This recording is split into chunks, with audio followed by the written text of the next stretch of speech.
Hi, everybody! I made it! I made it! I'm only an hour and 20 minutes late. Let's go! But I'm here. Hi, Ox. How you doing? Ugh, I'm like still legitimately taking my socks off from running in the house. And snarfing down a little bit of food. But how's everybody doing? Good, I hope.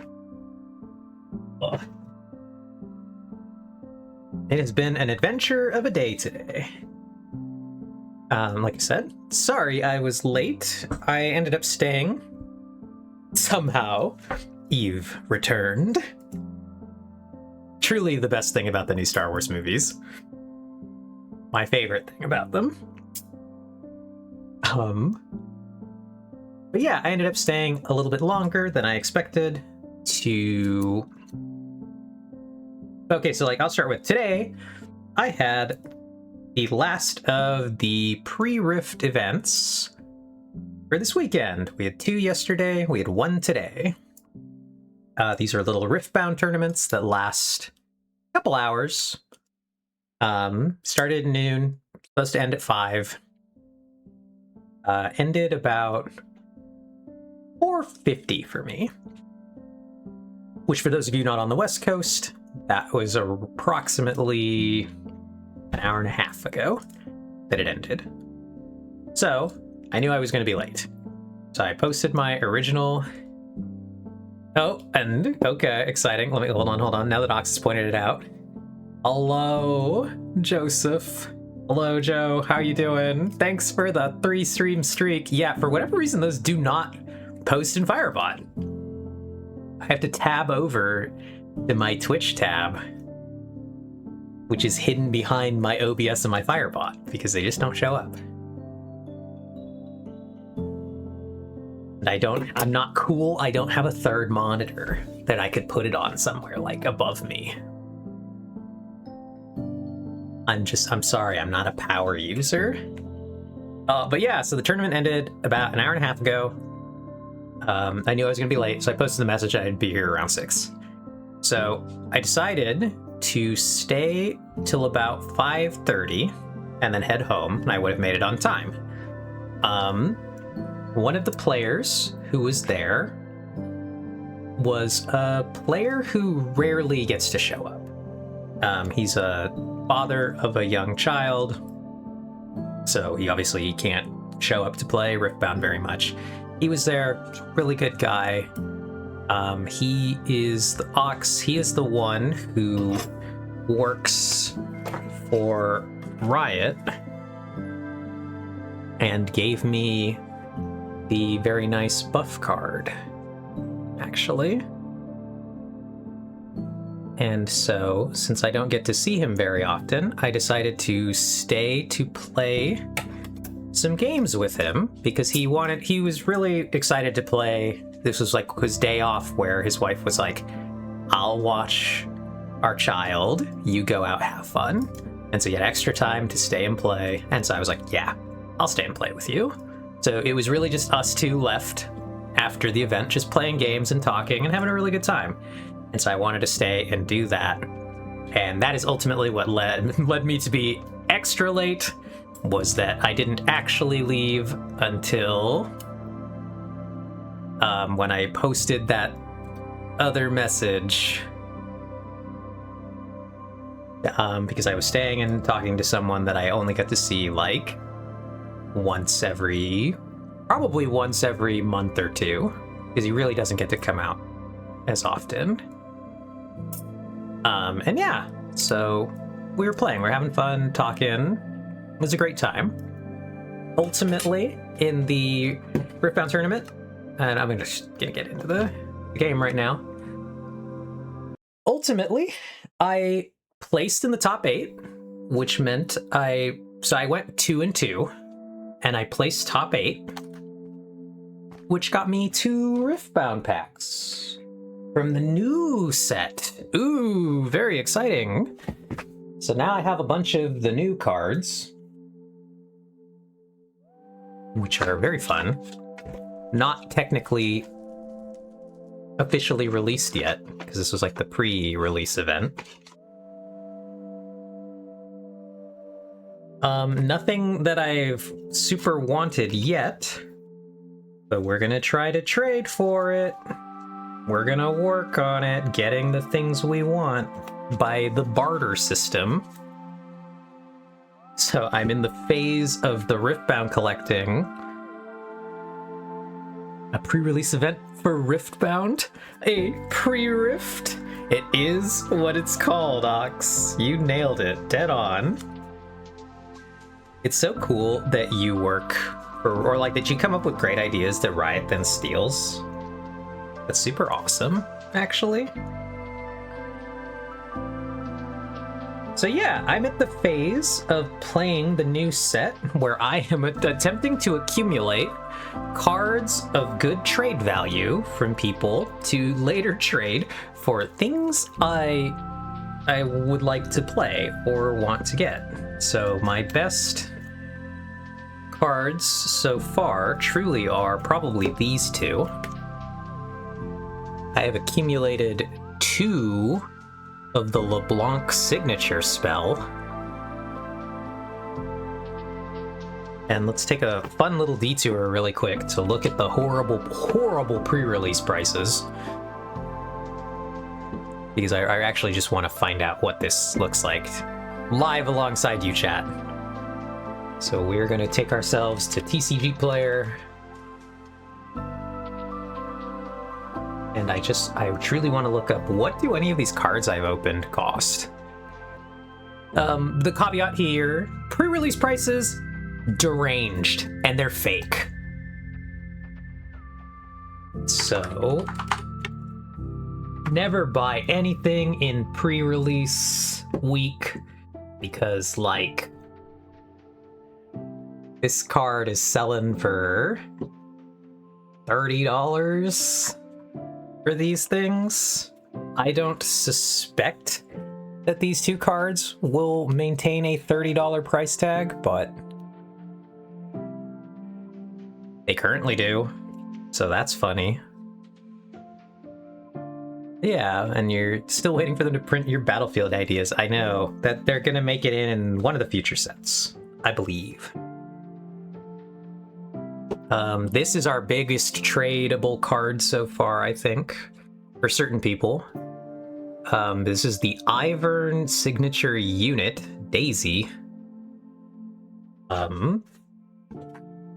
I don't know if it's... Let's look it up really quick. Daisy in Riftbound. What are the Daisies going for? Ooh, Daisy's going for $15. That's pretty good.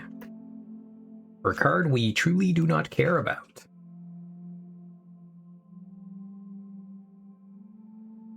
Then some of our other best opens. Yeah, $15 Daisy, baby! Let's go! We opened a purple Diana regular art. And let's see what purple Diana is going for. Diana... What is this one? Diana no longer human. We'll do... So this is kind of hard. Diana in product line Riftbound. That's crazy. Okay, the Diana's going for $30 for the cheapest one. So Diana actually carrying us. It's pretty good. Diana, surely this unit also is not going to stay nearly this price. But, very funny. Then our next best open, and this one we're keeping, definitely, is a Lilting Lullaby, the Lilia signature spell. Lilting Lullaby, basically going to be a 3-of in Lilia decks. Which, if I don't end up playing Lilia, because this is $15. Tell now, repurchase after the launch. Yeah, which you could do.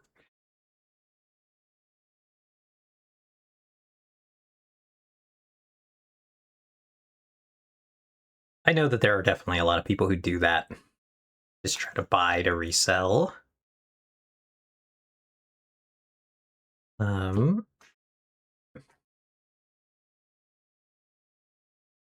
got a Master Yi Unstoppable alternate art, which is obviously you can see him on screen. Here's the actual card. And this Master Yi is going for $34, so we're $34 Yi-ing. Let's go.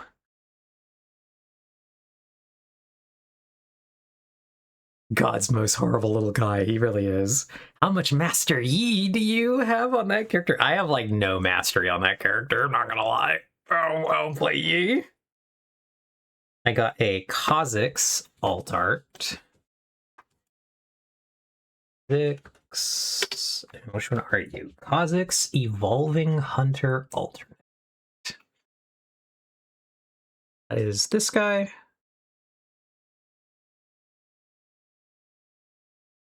Currently listing at 26. That I didn't expect.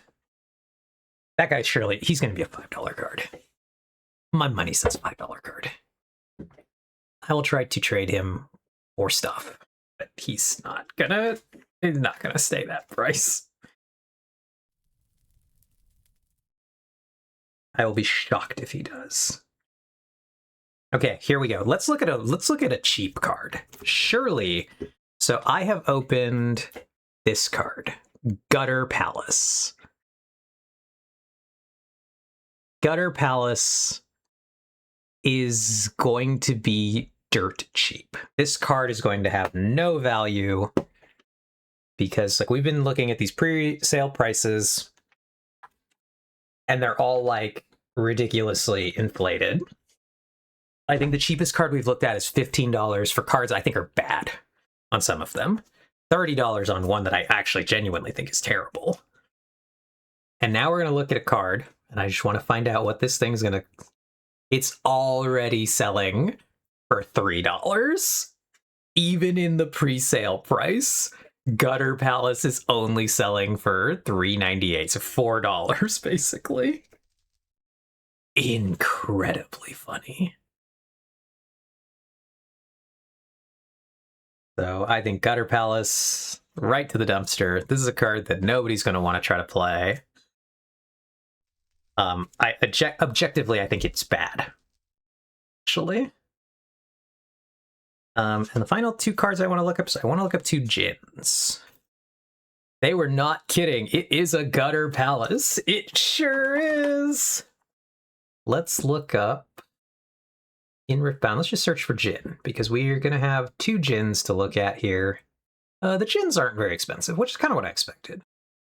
So we have opened one blue Jin, non-alternate art. And this guy is in the $5 zone. He's not going to be expensive. Not at all. He's another Gutter Palace. Send him to the trash can. What's more interesting that I've opened is I've opened two alternate art red Jins. I have a pair of these guys. I opened one yesterday. I opened another one today. And the two alternate art red Jins, I saw them down here, listed for $35. That's crazy. I am one away from the alt art playset. It's so funny, Artemis. And yeah, those have been all of our nicer pulls so far. Obviously, like I said, pre-release prices, they're not going to stick. None of this stuff is going to stay this expensive. I could, like I said, I could try to sell it, but if you're buying in pre, like I don't know anyone who would buy in pre-sale. That's crazy. these prices are probably going to sit here and no one's like, let's go look. So like this Jin card is listed for 35. Nobody's bought one. Let's go look at the LeBlanc signature spells again, because maybe someone would buy a mirror image. Okay. Mirror image has actually sold for $27. So that's pretty good, all things considered. The fact that some of them actually sold, and actually 35 of them have sold.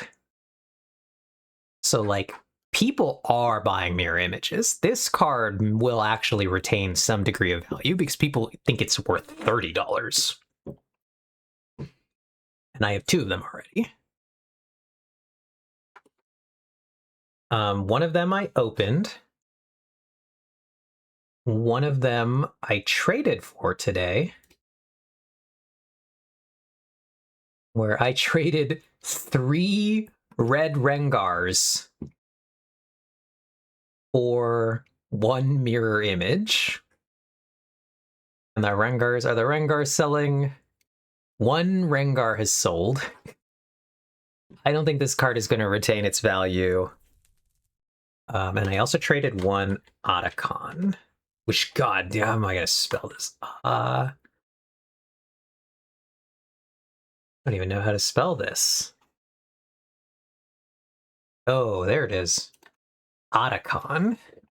I threw in 1 Otacon, because the person who was going to trade me the mirror image also wanted 1 Otacon. And I was like, yeah, sure. Here you go. Take this guy. Otacons have actually sold. So that's funny. People actually want this guy. So anyway, like I said, I traded for a second mirror image today, and now I have 2. Am I going to play LeBlanc? When a con does a good job. Otacon. Hilarious. Hilarious. He's a very silly card. Is he going to be good? And maybe... He sure does have an interesting effect. When I attack, the defender must kill one of their units here. So that's kind of nasty. And drink some water really quick.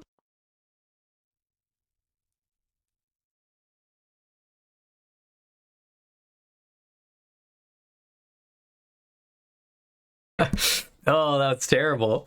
Is he gonna be good? You'll have to consider the pros and cons. Ox with the jokes.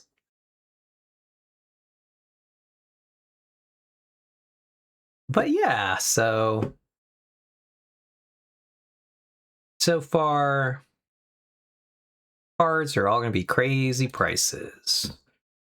But the set overall is going for practically MSRP. We're only $20 above. We're getting really close. Which is why I think most of these cards will not remain kind of expensive. They will go down. Just because this set is going to have so much more availability. I think that's a really good thing.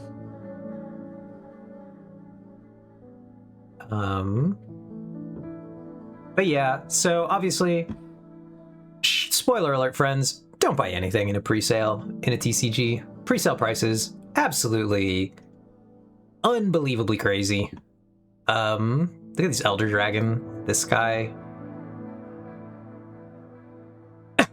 Selling at 71. If these guys sold, 26 of these guys have sold. Trans Ari was first listed at $1,000 in pre-sale. Yep. So that's... Oh, I'll show you, Ox, the most expensive card in this set. In the pre-sale price, even if it loses 50% of its value, it's still going to be the most expensive Riftbound card. It's actually insane. But yeah. Oh, the Baron card going for pretty good here. 85 market. Bile Moths, which I need, are going 55 market right now.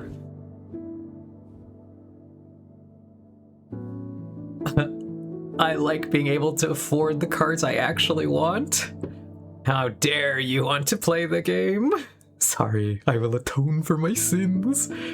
It's pretty good. Yeah, how dare you not want to simply treat your card game like a stock market? That's crazy. This is the card I need to play LeBlanc. It's market 42. So, shocker, I know.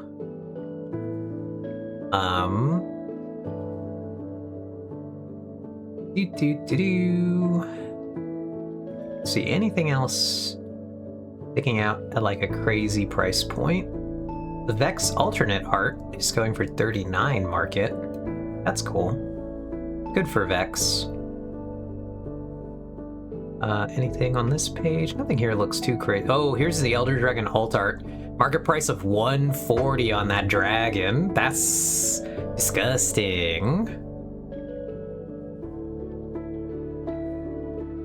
Like I said, I was shocked our Diana's pretty high. We're gonna run into a Diana alt art at some point, and that thing's gonna be pretty high.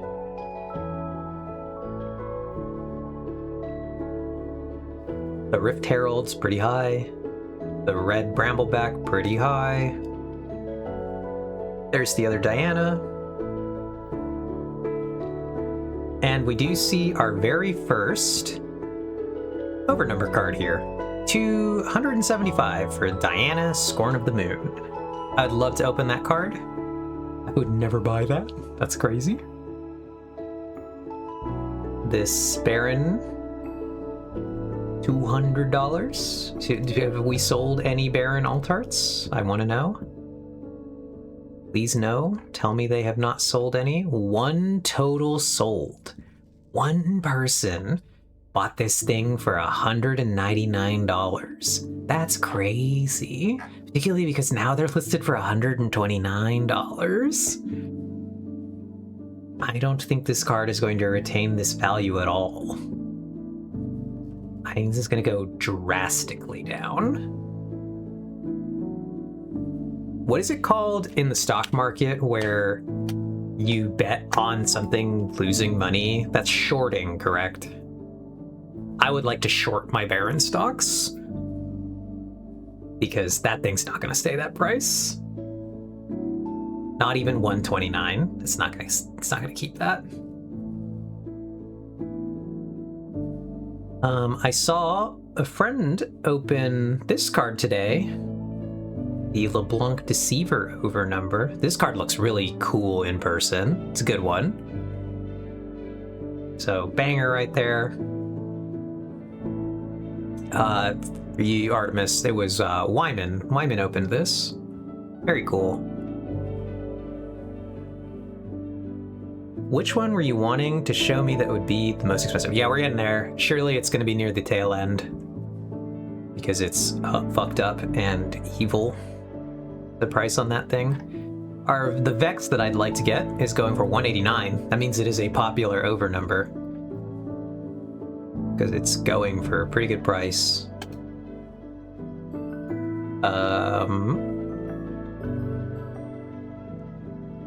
Doop-doop-a-doop. Beep-boop-a-deep. Where's that guy? We're gonna spot it. It's gonna happen. Truly, it might be on the last page. Or did we miss it? I missed it at some point. It's the third... Oh, it's right here in the top left. It's this garbage.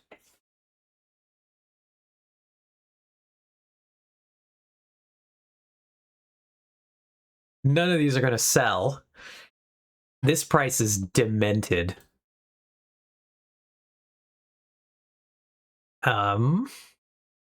Absolutely insane. This Baron Nashor Ultimate Rare card. Baron Nashor ails me. I don't even like this art. I would love to see this card in person because I want to see like if it can sell me on the fact that it's like it's the new, they created a new rarity for this thing, ultimate rare. And so ultimate rare, it's higher than the signatures. It's supposed to be harder to get than the signatures. And to have listed them, it's kind of insulting that this one charges you shipping. Let's be real. But it's free shipping, so that's a pretty good deal. Yeah, frankly, it's insulting that this charges you $5.99 for shipping. That's crazy. But yeah, everybody would like to open one of these. Obviously, we would love to open one of these, not because I want it. This is immediately going to the sale bin if I were to ever open this thing. First, I would walk around and show it to everyone in the store. Then I would sell it. Just get it out of here.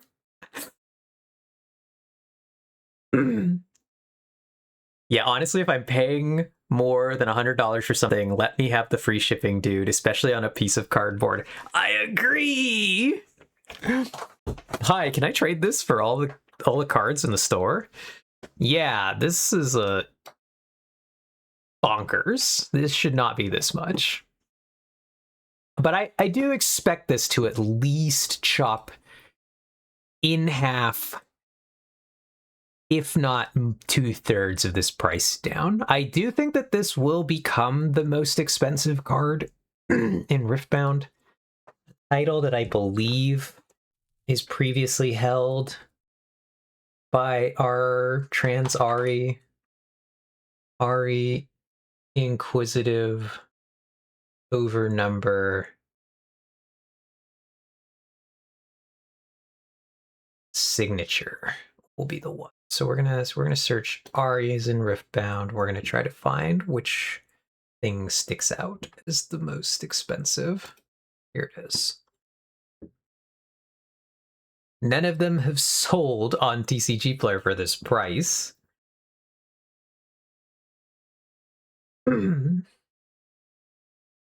Oh no, one sold. Apparently. Let's view more data. Actually, some of them did sell. So that's crazy. The ones that did sell sold quite high. Oh, the other Ari signature was actually more. So the other Ari signature is currently, so what was this listing? There's a Chinese one listed for half price almost.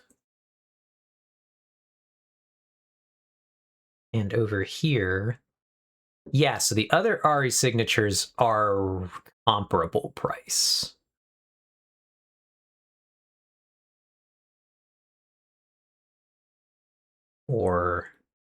And what's happening here, Ox, is that these are currently rarer.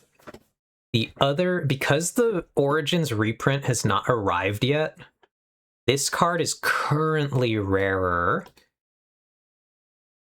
than this one. But this is not going to stay in this order, because the set that this card is from, Origins, Riot has said, is going to be... Oh, okay, interesting. We'll look at that in a second, Artemis. I'm kind of curious. Or if you could link that, can you link to the eBay sales for the signed PSA 10 Trans Aries? Can you find one for me so we can look at it? But yes, yeah, if you can find one. If not, we'll go look too. But currently what's happening is Origins hasn't been mass reprinted yet. But they're planning to reprint this. Origins is going to be reprinted for at least the next 2 years. This is the one that they want this set to be broadly available. And so they've talked about Origins is going to be reprinted at least until it rotates out. which is they've said that they're going to do set rotation after 10 sets. The first set will rotate, and as the 11th set comes in, every card from the first set will go into like the... Basically, it won't be playable in tournament play. It'll be playable for like in all the for fun stuff and whatever else you want to do with yourself, but it won't be playable in like official tournaments. And this is how they're going to keep the game.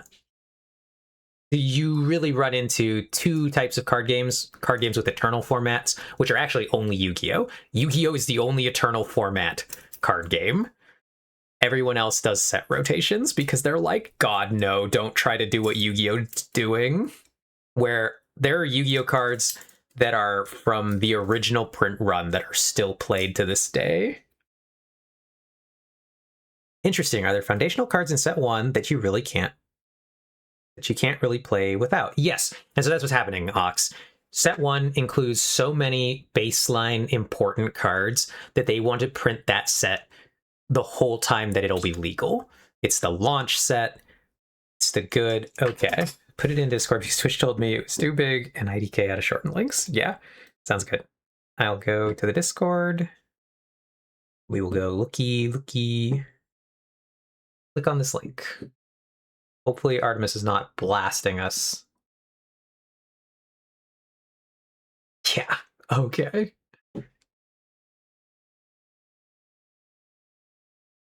And yes, Ox, basically they plan to have, like, they plan for the game to look so different by that point. But yeah, look. Saturday, May 2nd at 6:28 p.m. a Spirit Forged PSA 10 signature Ari sold for $4,000. That's crazy. I can't believe someone's trying to get $5K for a BGS 10.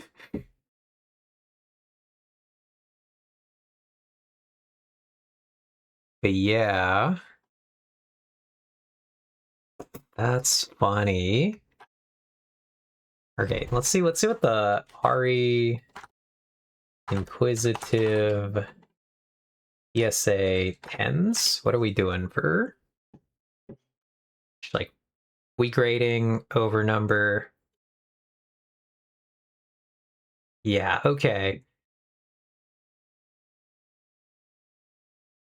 Let's see if we can... Let's look at this. This listing looks more colorful. Let's see, can we... Artemis, is there a way from here to see ones that have actually sold?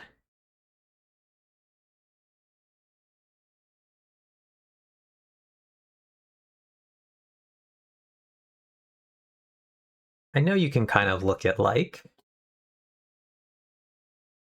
in the filters of the search page. Okay. Filters. So somewhere from this page or... Oh, all the side shit. Okay, left side. Yeah, my bad.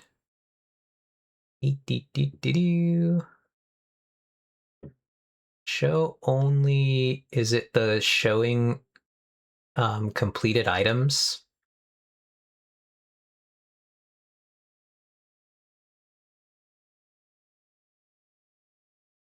Oh, there. Yep. Sold items. Okay, so May 1st, a PSA 10 Trans Ari sold for $560. Here's one for $540. So the Aris are going to... These Trans Aris are going to appreciate in value because this set is not getting reprinted like Origins will be. So eventually the market will be more saturated with the original Aries, and these will only continue to get rarer and rarer as No More Spirit Forged is open. Yeah, I don't love this. Okay. I do not like the idea of selling a physical object that you then revoke. Pensive. I get that certain cards have to be banned for balance, but blanket rotating out an entire set. What is this, a subscription? Yeah, so I've not played a card game with rotation yet. I played Yu-Gi-Oh! My only other card game experience was Yu-Gi-Oh! And in Yu-Gi-Oh! There are no set rotations. And so what's crazy about Yu-Gi-Oh!, because there are no set rotations, cards from forever ago, from my childhood, the cards are still legal to play. And what this does is it creates an absolutely unhinged balancing nightmare, because anytime they print a new card, they have to try to think about how it interacts with 20, almost 30 years worth of cards. And so they miss a lot. And Yu-Gi-Oh! Has a disgusting balance, because every card you have to think about, is this going to break? Yeah, and card players love to do deranged shit. So as soon as something really old breaks the game, they've banned so many old weird cards that are not good until they were suddenly horrifyingly good because of the new things that were coming out. And so it creates, so Yu-Gi-Oh! Is the only game that does this, because, or at least the only one of the major TCGs. Surely there's like another TCG that does this, but I don't know another one. Yu-Gi-Oh! Does this. They let you play whatever you've owned for 20 years. And just, it's madness. And a lot of card players, like, Yu-Gi-Oh! Is looked at as like this insane nightmare place where horrible things happen. I don't think it's nearly that bad. But like, you mentioned Yu-Gi-Oh! In a card game store, and like all the players like visibly cringe away, and they're like, oh god, Yu-Gi-Oh! I'm sure Artemis has seen this happen in person when I talk about it sometimes, because I'm like, you know, I don't hate Yu-Gi-Oh! And like everyone's like, what? Hey, what's up, Mig? How you doing? We have not done anything yet. We're just like bullshitting and talking, honestly. But how you doing, Mig? I hope you're having a great evening. How have you been?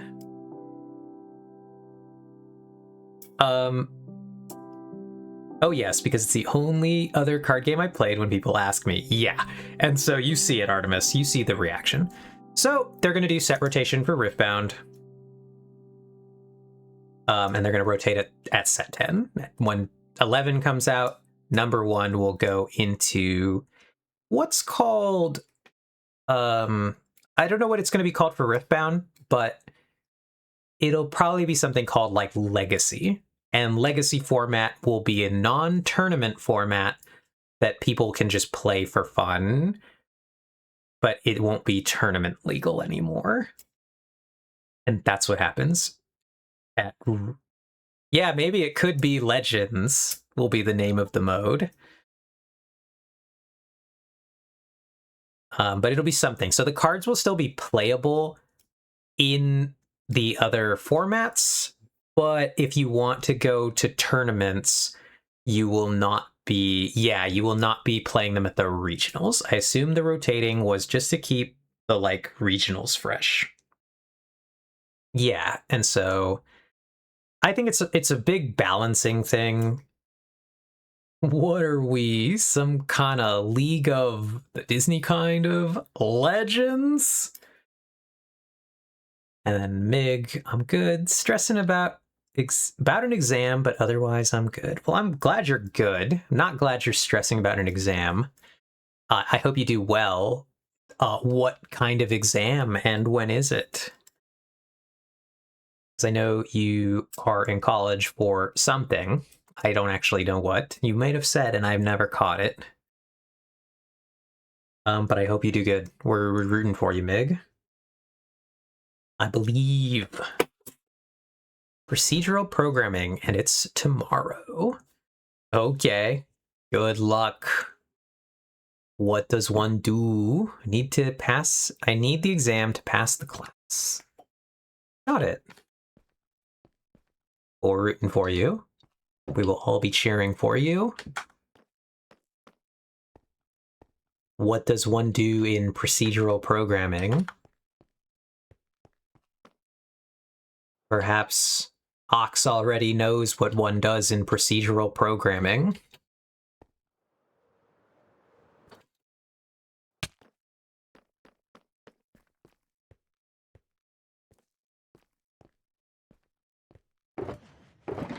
Alright. One of these is gonna have stone in it. There it is. An entry-level class for the programming language called C. Gotcha. Well, then Ox definitely knows. Ox is our programmer and pro gamer. It's the third language I've learned. Very exciting. Well, again, I hope you get it. And do well. We're rooting for you, Mig. We're probably extra rooting for you now. But we also know you're studying programming. Yeah, this isn't a class I want to retake. Understandable. Have a nice day.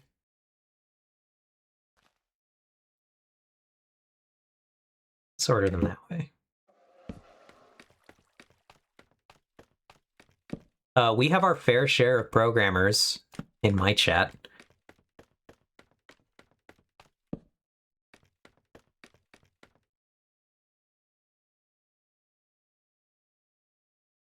Oh, these things don't have light levels. That's funny. I didn't think about that.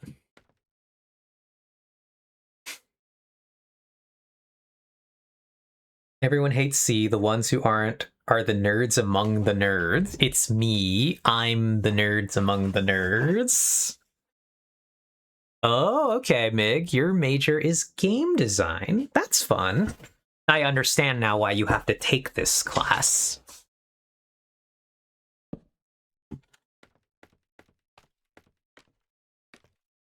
Makes sense, makes sense. All right, let's see if we can calculate.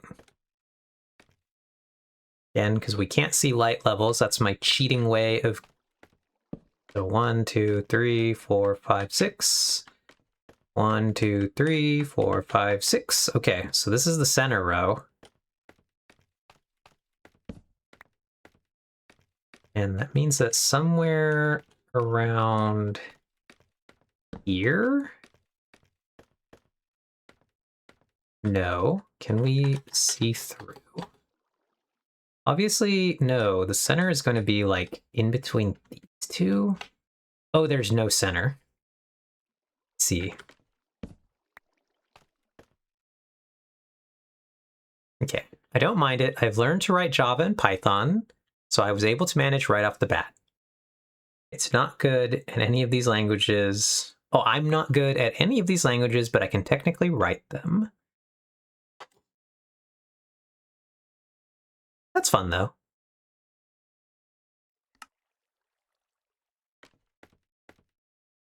Blah, blah, blah. There we go. Is this row? Well, good thing I totally counted that.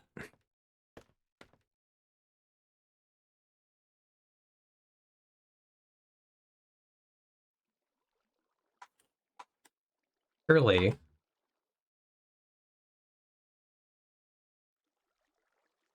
How have I not?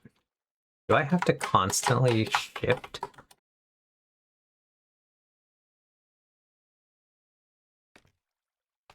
I would have thought... Oh, there we go.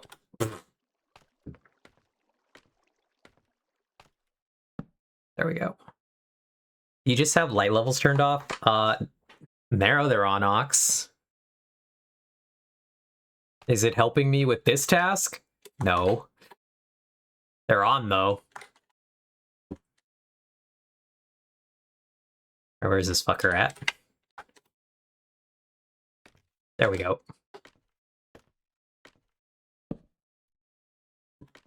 What I've learned in this moment is that scaffolding do not show light levels.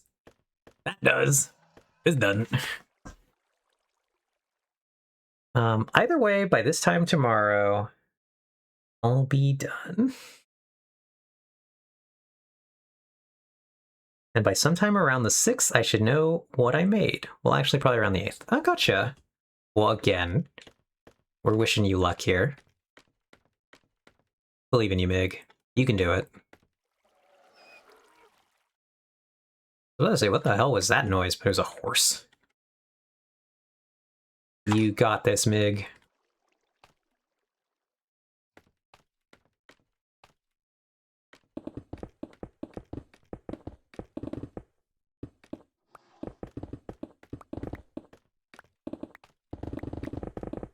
So we're going to try to build some natural-looking cave ceiling here. Very exciting for us.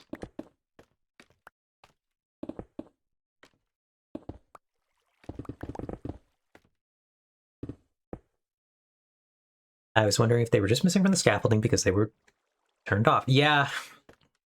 I toggled them on immediately and then was just like, oh, shit, they don't work on scaffolding. And then attempted to figure out where...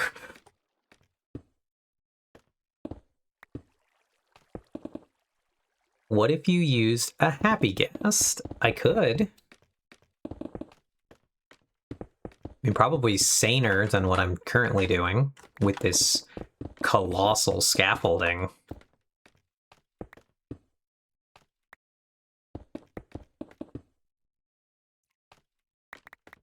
Yes, you wouldn't have much light that way. Yeah. All right, Mig, have a good night. Thanks for dropping by. We appreciate it.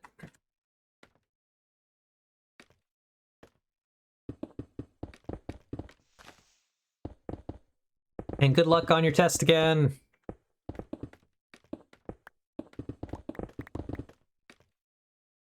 I guess you wouldn't have much light that way. Happy gas and a night vision potion will out. Yeah.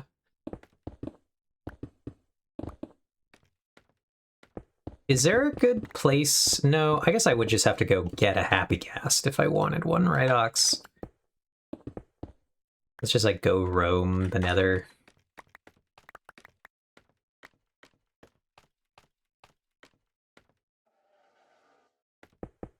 Like, chunk it back by 1.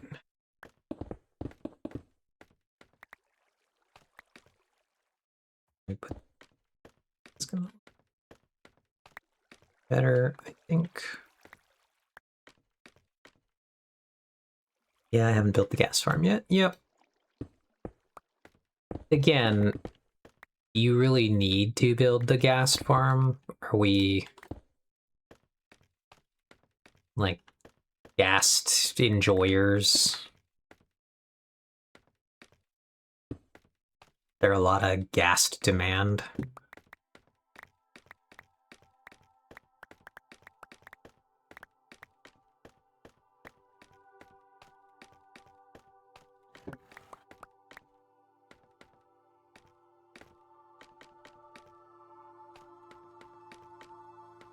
I know I'm like a particular gassed hater.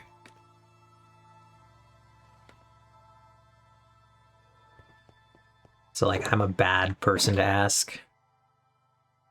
Kind of required for making the endstone and torch farm I want to make, yeah. Okay, but like I guess my question is, are they required enough to need to build a farm for them? Obviously, it's fun. Also, if we want to go crazy with end crystals, what can we do with end crystals? Aside from blow the world up. Out of curiosity. Are there actually, like, good uses for those things? Or, like, not good uses, but, like, because obviously blowing the world up is a good use, but and also you can decorate with them. Okay.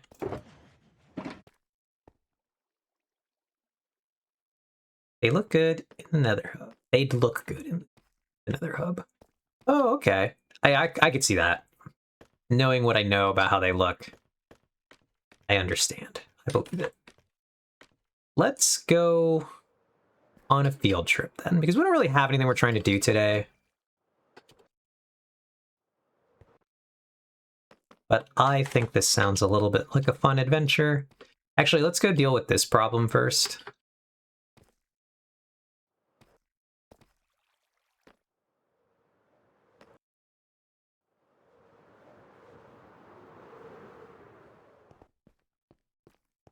Here's our friend, this bot. Growing a little bit of bamboo. I had to turn all my bamboo into scaffolding, so I needed to grow some extra bamboo. Just has like 10 of them at his base. Gotcha. But yeah, so let's get rid of this guy. And then let's... Actually, I guess we're just gonna get rid of that guy for now, because my axe is over at the other area. And I don't really want to go get it.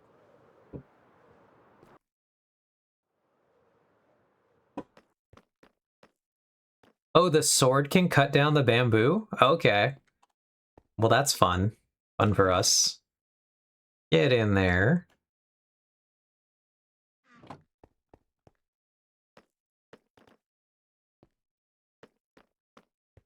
I've never done this, so we're gonna go back now that I know.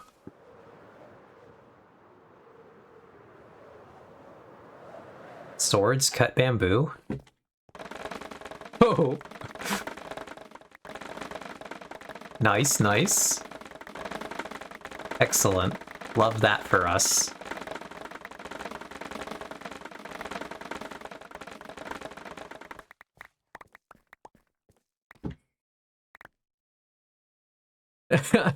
Man, I was gonna be like, huh? Bamboozler? And then I realized that was in fact the idea. It was indeed, Ox. I thought it was funny. But my biggest question about Bamboozler is why was Bamboozler Rorschach from Watchmen?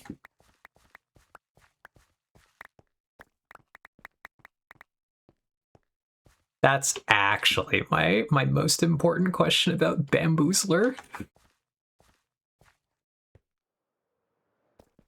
If Vex was here, Vex would know, I think. What I'm talking about. Not because I think Vex has seen Watchmen, but because I think Vex has enough of the requisite internet knowledge to clock what's happening there. And also probably be confused about it. Oh, we have 2 more bamboo. Is the I wonder how many years that netherrack platform stays? Yeah. That's my white whale ox. One day. We'll get around to it.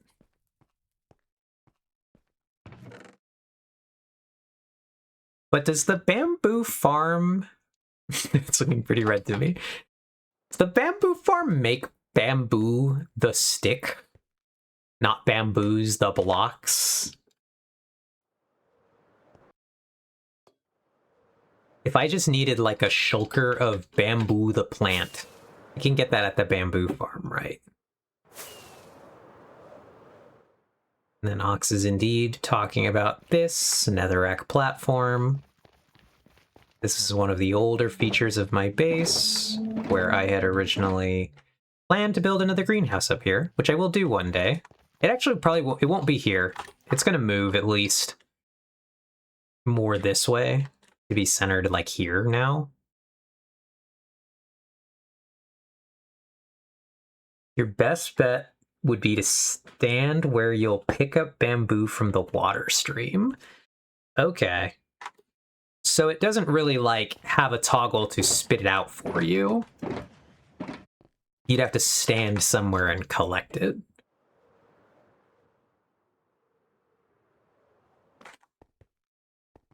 Anyway, I just put that bamboo there because I was like, I don't know that this is worth trying to actually get. and have... Okay, question number 2. We've never found a happy gas. No, because it produces plain bamboo at like 12 times hopper speed. I see, yes. That makes sense.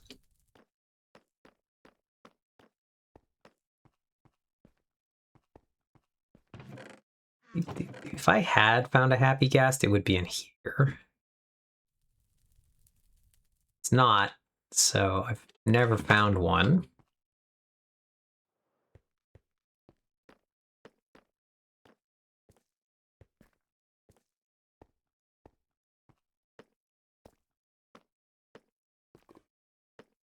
But I frankly don't know, is it even worth trying to go get a ghast? Like, there are applications in my base for a ghast. Because, like, I have this areas I could work in, for example. Could require ghast usage. This area, probably going to require ghast usage. I would say probably yes. Okay, no, but my question, Ox, is not, is it worth having a happy ghast? Because I'm going to probably come to agree with you on that. My question is it worth me going to go try to find one right now? Or is this like a one day I'll wait and Ox will build the ghast farm and this will be faster? Or this will be before I even want to use one? Oh, that is what you think is probably a yes? Okay. Then we're gonna go look for one then. Yippee!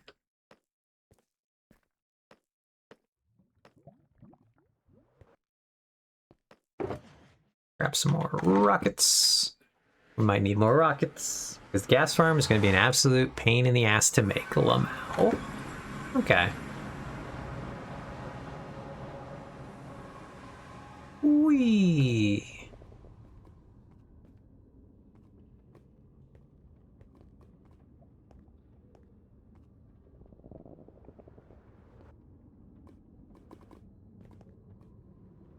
Well, this is gonna be an adventure to the Nether.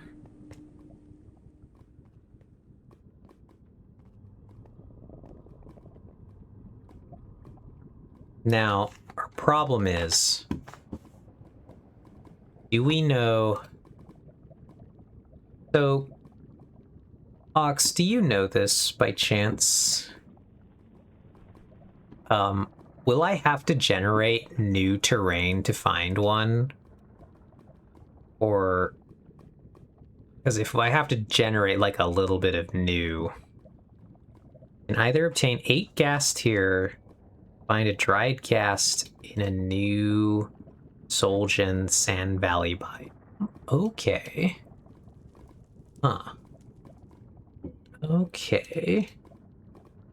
That's good to know, because we have to go far for new gen. Our best option is here, I think. This is going to be our closest new gen soul sand zone, judging by where we are. But this is a significant distance to travel.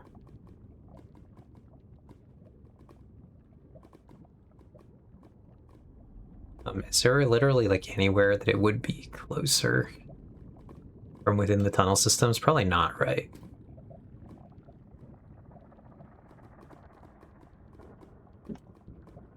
Actually, you know what our best bet to get to new gen would probably be? It would be to travel on the piston bolt. The piston bolt would take us closest to new gen, but like not worth it versus simply flying to the new gen. Because the distance from here to new gen is going to be like the distance here and here to new gen. Those are, even if we saved time riding this thing, we're not saving flying time. And we'd actually have to find a way to re-enter.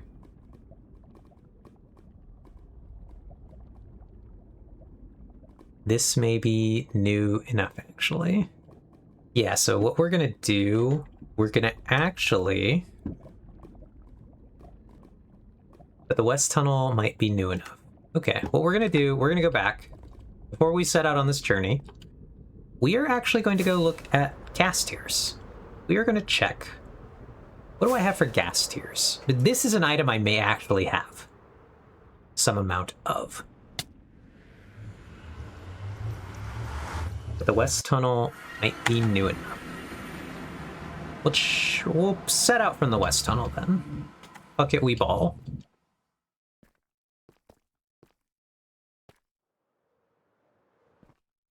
Okay, but anyway, let's go over here. I may have some amount of gas tiers. I may not. Gas tiers, if I were to have them here. So we have 4 gas tiers. How many did you say we need? 8 gas tiers. So, like, surely going to new gen is faster than killing 4 ghasts. Right? Surely. We could turn off the mob switch for fun if we wanted to. But yeah, and it truly depends on how cooperative the RNG is at spawning them. That's always the problem. That's why I think getting to new gen is going to be faster, because I don't think RNG is going to favor us enough to make that practical. So we are going to travel to the West Tunnel. We are in the East Tunnel, friends. Let us go to the West. So Ox believes the West Tunnel might be new enough generation.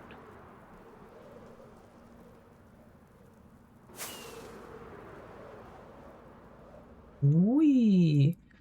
And that's because were Happy Gas added in the Pale Oak update, Ox? Or were they added afterwards?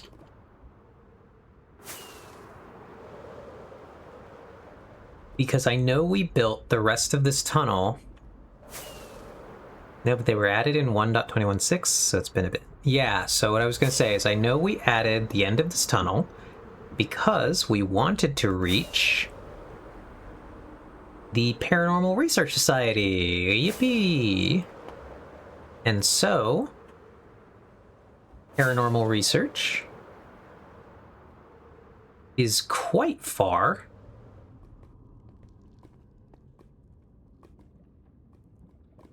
And so, theoretically, some of what's in this area might actually be new gen.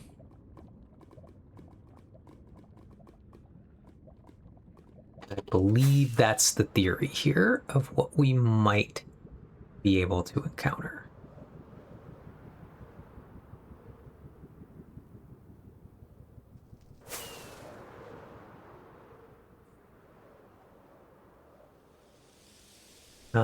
So I think this is not. Which way do we want to be flying? Tunnel is there.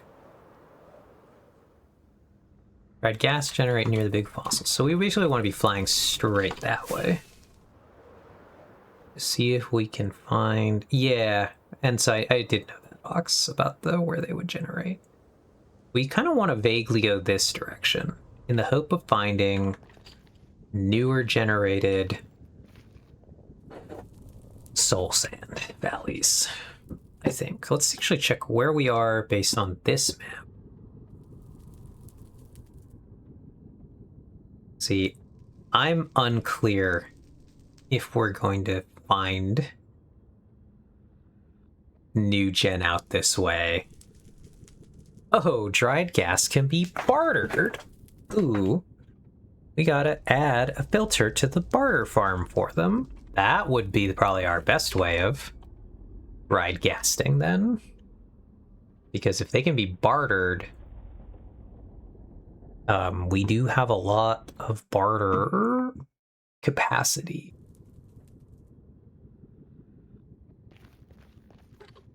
Okay, so we're gonna want to go this way. Welcome to flying through the nether. It is a menace. Keeps us on our toes because you gotta watch things loading in. You gotta make rapid decisions about where you think you can penetrate through. You continue flying in the direction you want to. You have to ponder the orb about where you are coordinate-wise, because we had to fly noticeably this way. Okay, we're gonna do a stop check here. Find out where the hell are we. Fortress. A lot of these biomes.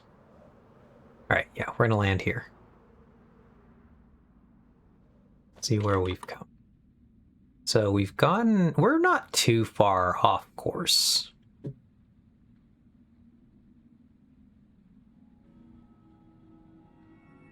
But we do want to go here or here. I think we're equally close to either.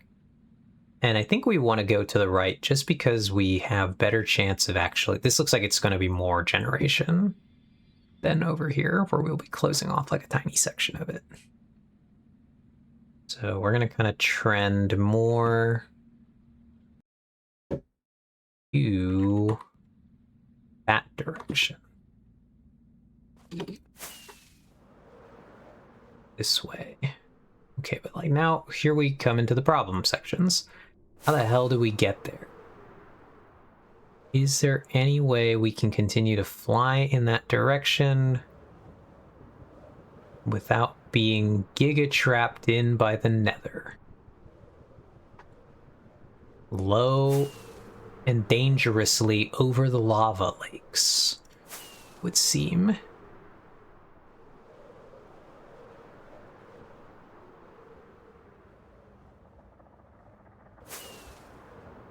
Let's see, is ascending correct? Ascending is not correct.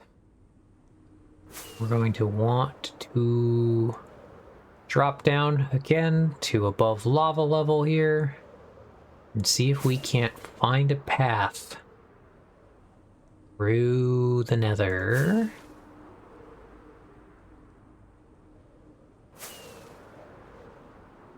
Alright, we're gonna have to stop soon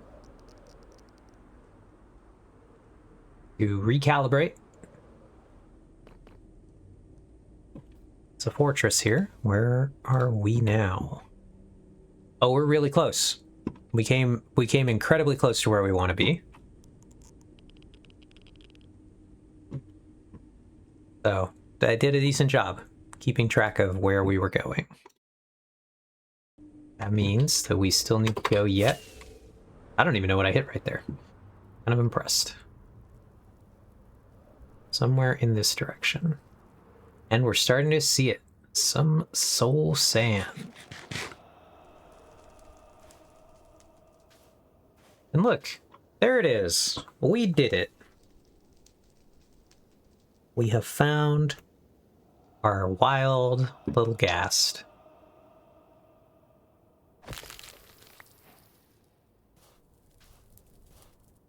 Hooray.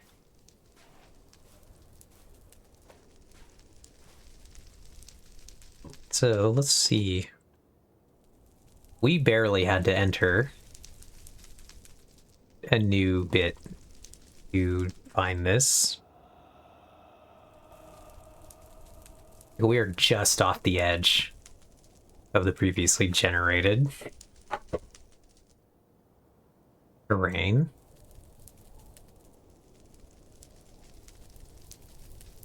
Well, we're gonna have a hell of a time getting back, friends. Hell of a time. Let's get on this road then.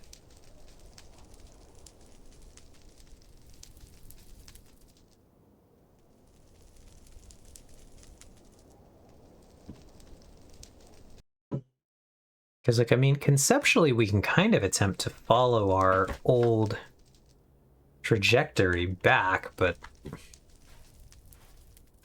I don't know. I guess question Question, Ox, would you like a ghast while we're out here? Or do you already have one? We could try to find our way into more of this and see if we can grab another one. Alright, cool. You already got one. I don't really want more than one right now.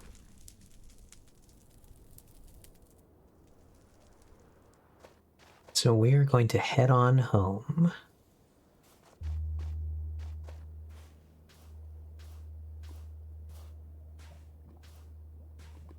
Interesting basalt pillar right there. Right. Here goes nothing, friends. We're going to attempt to navigate our way roughly back where we came from. Path we know is possible. We've done it once.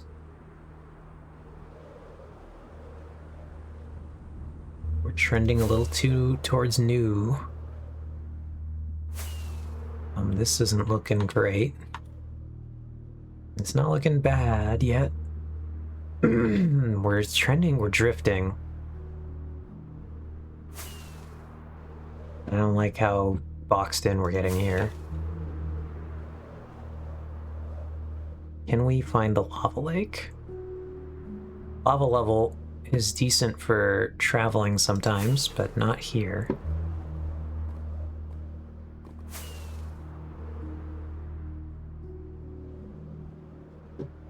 So we need to go wider, I think, here.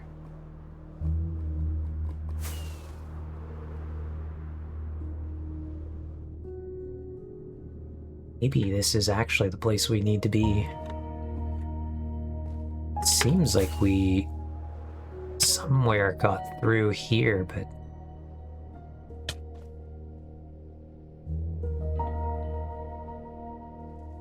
plummet down maybe to lava level again. Is there a way through that I'm missing? Into the walls. Navigating through the nether is always a challenge. We can get really low to the ground here, and we will come into this area, but this doesn't help us, I think. We can go very wide,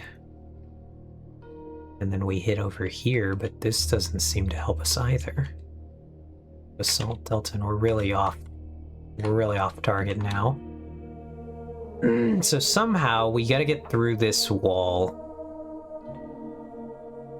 with little to no idea where we came through in the first place. Unless anyone's got better memory than I do about it. Yeah, stay on target. It feels like a trench run, Ox. Navigating this place sometimes.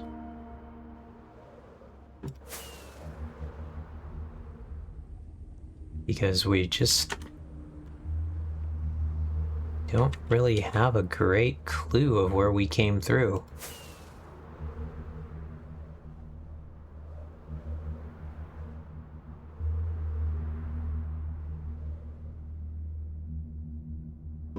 Do you remember you went over the Basalt Delta?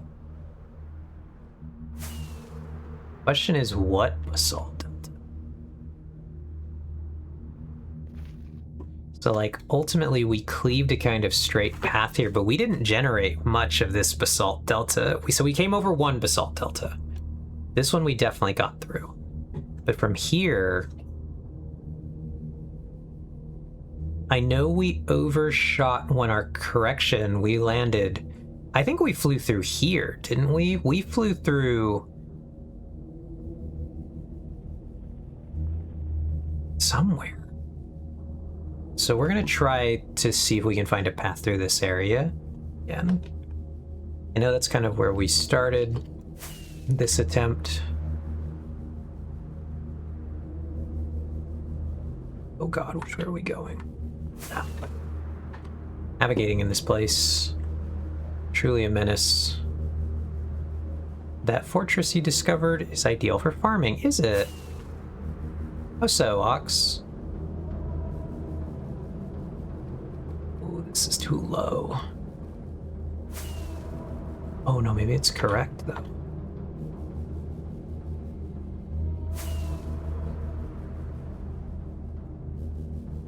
Nope. Nope.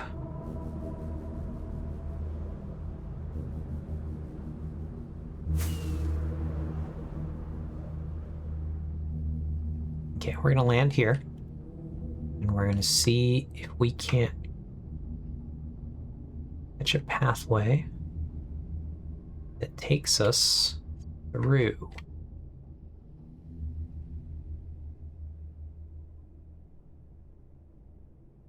Okay, this is looking good. Yeah. Alright, so it's low.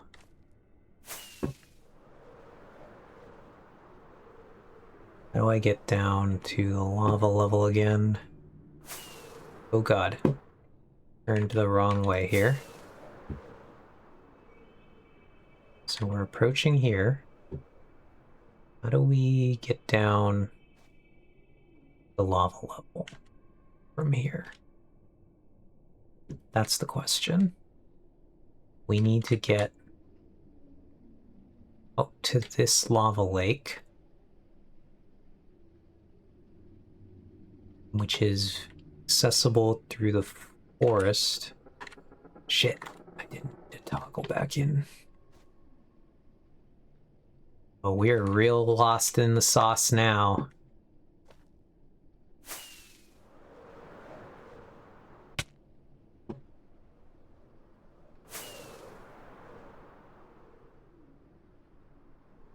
This is back the way we came in. We do need to drop the lava level and attempt to find our pathway through.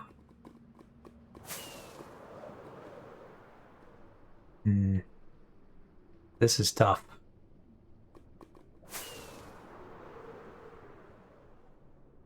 It's here, we're like closest here. Somewhere, but no, we're not close because there's just no pathway through.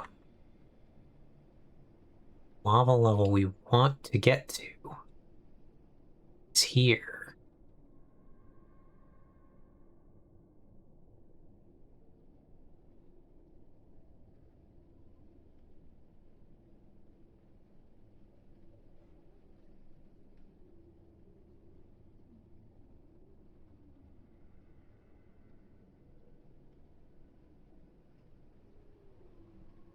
So we need to go back. Where is this? Here's where we do another thing. So we need to go back out. Okay, so we never came through this area.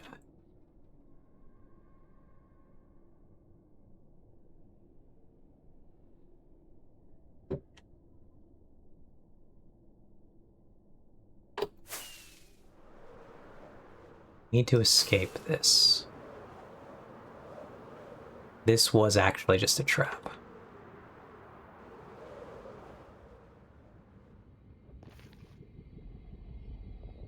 So we need to cut for here.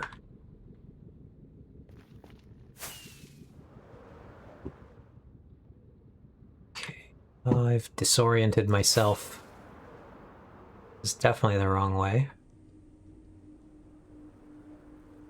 Navigating this place is difficult. I was gonna say, my map zoomed in, which really is what threw me. Okay, so we need to go this way. This is correct now. Those black areas on the map, solid from top to bottom. Okay.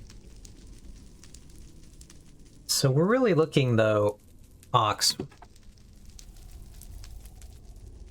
We are looking basically for this gap here.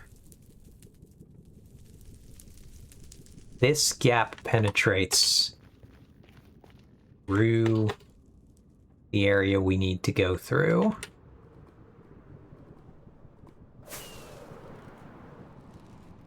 And I keep spotting it when I go into camera,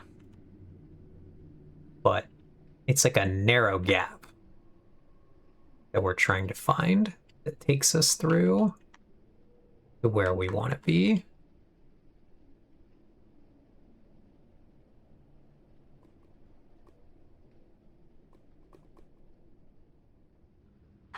I actually think I've completely lost it at this stage. No, it's just incredibly low to the lava. That's crazy. Okay. So we're flying with no margin of error down here, friends. Oh, put us down up here. This is bad. We missed it. Surely we missed the gap that we wanted to go through, and we hit a different one.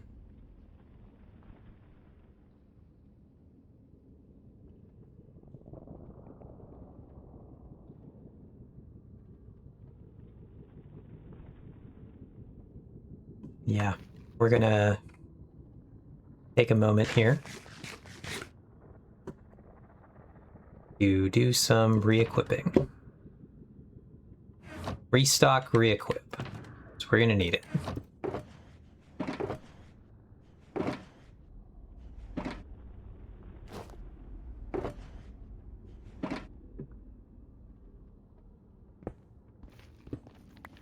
We are in a very dangerous place.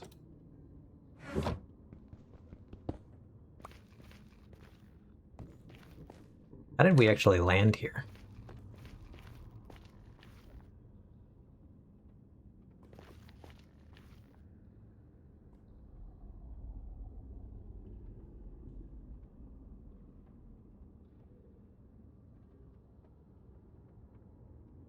We angled up into this place. How did we...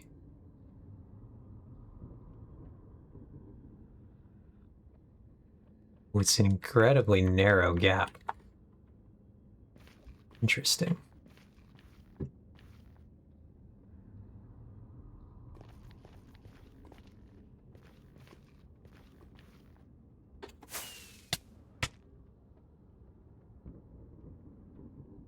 Oh, of course. That's it. Oh, but we landed on something.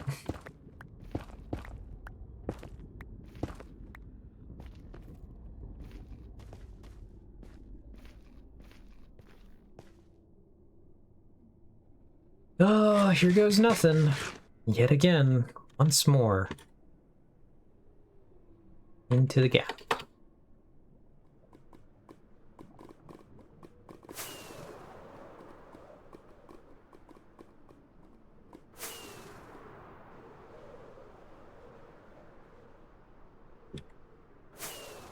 And we're through.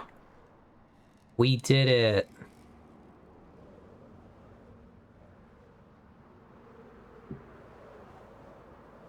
That was a hell of a flight, gang.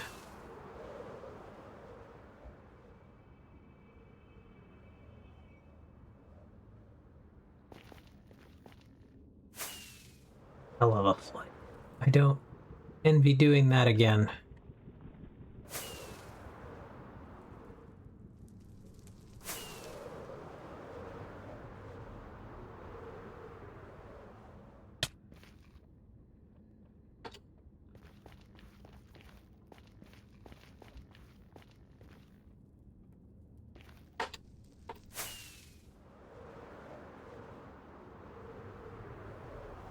Another fortress doesn't help us.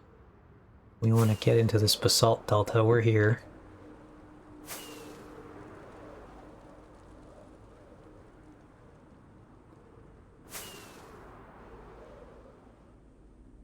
Basalt deltas are a nightmare.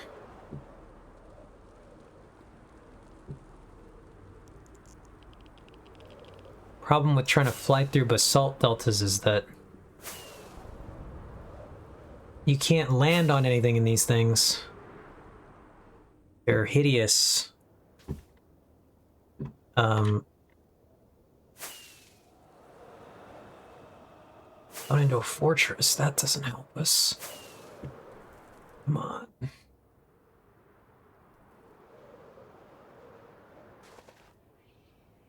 This was always going to be the challenge. Not getting out to where we wanted to be.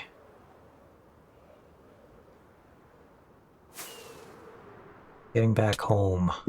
We're really wrong now.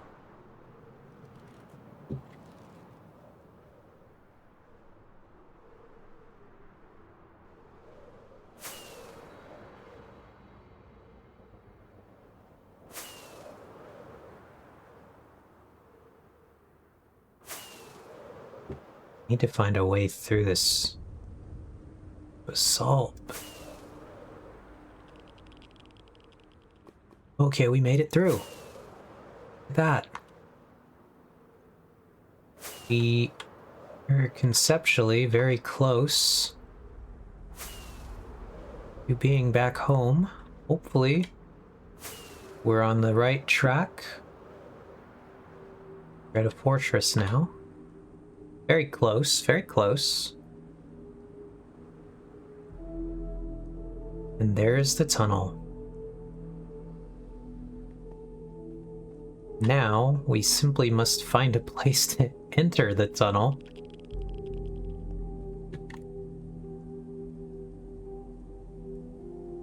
Which I don't know how close we are.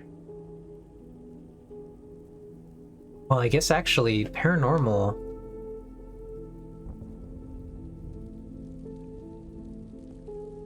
We should be able to follow the tunnel, but...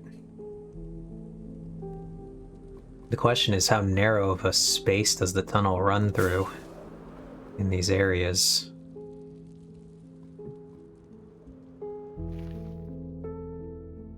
Which is going to be a problem. Here it seems to... Okay, we'd have to fly to the other side of the fortress to attempt to hit the tunnel. A navigable point. How far did we overshoot the edge of the tunnel by? There we go. So we have to go all the way past the fortress.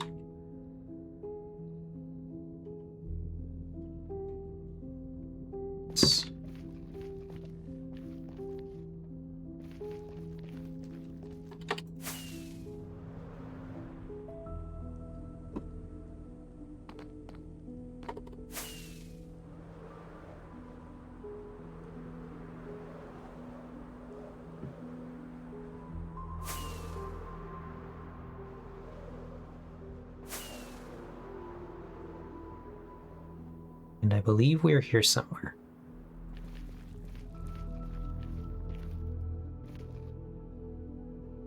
There it is. How do we get down there?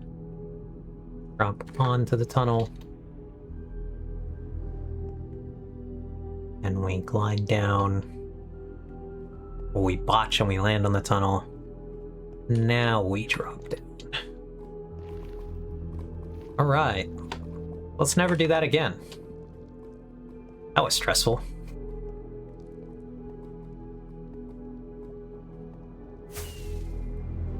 Having to fly to New Gen, I've done this a decent amount in my quests to acquire the Deep Slate, not the Deep Slate, the Blackstone, the Gilded Blackstone for my shop.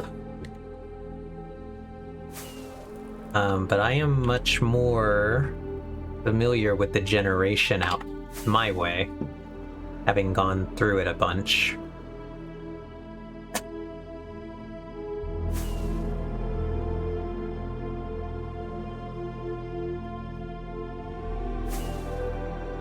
But anyway, we did it.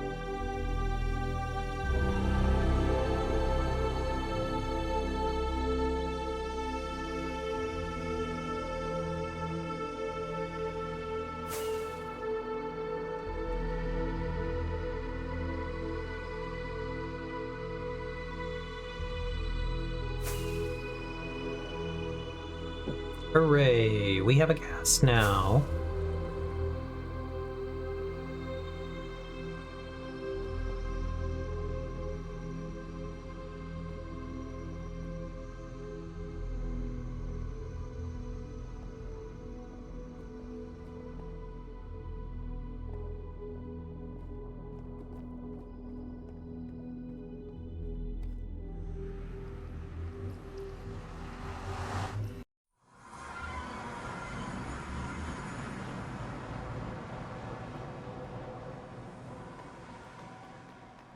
Yippee!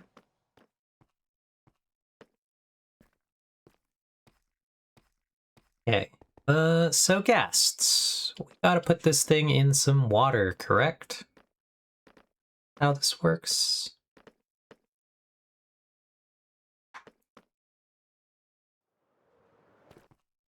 Can I just put it like... I should just put it in here.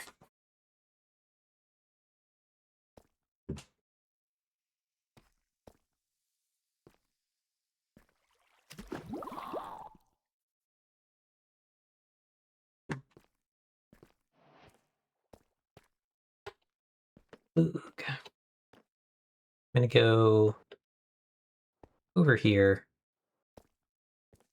We're gonna make the stuff we need for this thing.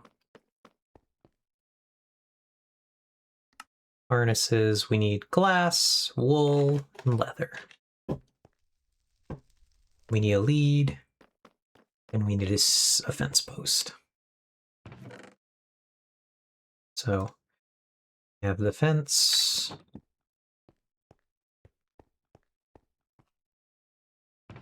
Get our 2 glass. We'll get wool. We'll do green. And now we need some leather.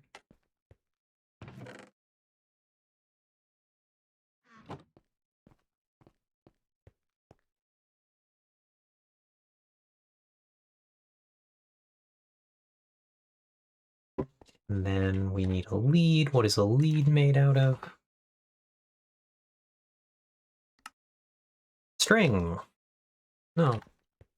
Have leads always been made out of string, or were leads craftable before?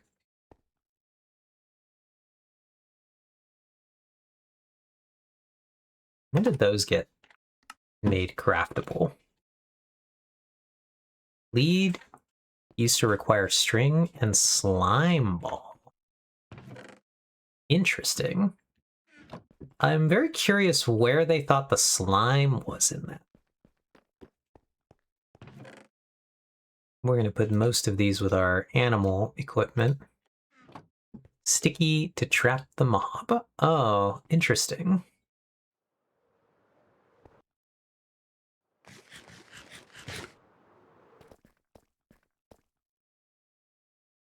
We got that guy.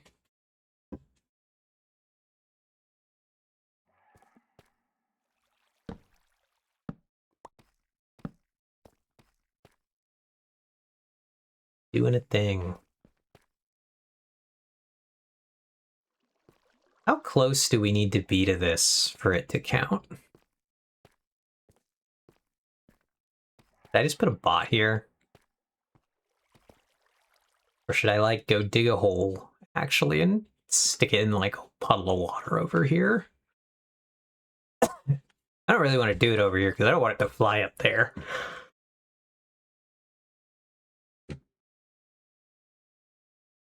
I don't want it over here, because then it can't actually escape the cave in a meaningful way.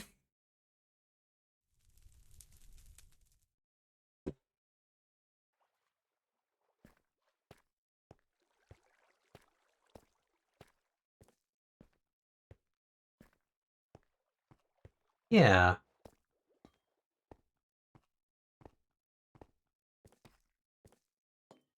I honestly am not sure if I want to wait for this right now, or if personally I might like to just go ahead and switch us over to League of Legends. Since I am feeling very mentally exhausted. Ox, do you happen to know if I leave now, will it just reset the timer on this guy? When I'm not here, does it remember that I had him in here for like 5 minutes? And so, like, the next time I come back, he'll be done in 15 minutes.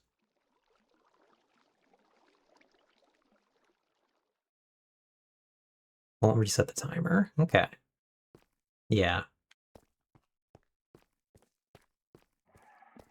I think we are going to switch over to League of Legends.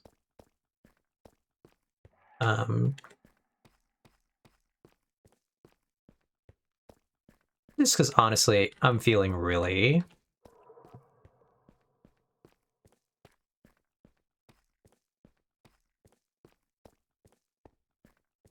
like...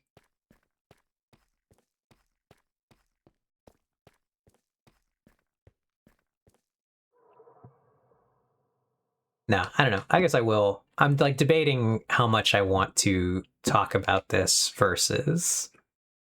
Boop. Not, but...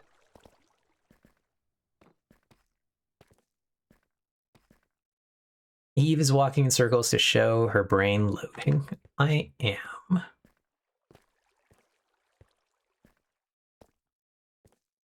But I played a very, very difficult game of Riftbound today. One that I found very stressful. And so, like, if you know me, you know that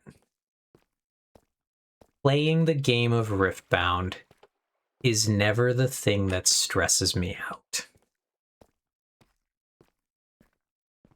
It is always like something to do with how my opponent is like behaving outside of game that will stress me out.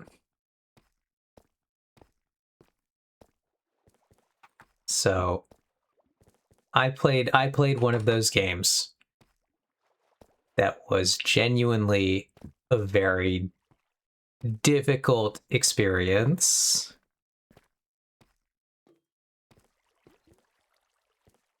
And so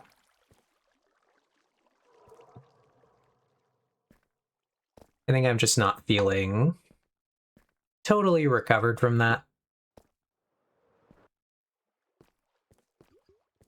And so I think I would like to just play some League of Legends. Because here I'm struggling to think. Yeah, and this was at the good store. So what it was, Ox, was there was a new player I'd never met before. This is what happens at the pre-Rift events, is that people sign up who are not the regulars. And so we had about 50% regulars, 75% people I know from other events, and 25% totally new players I've never met before. And so one of the new players was this combination of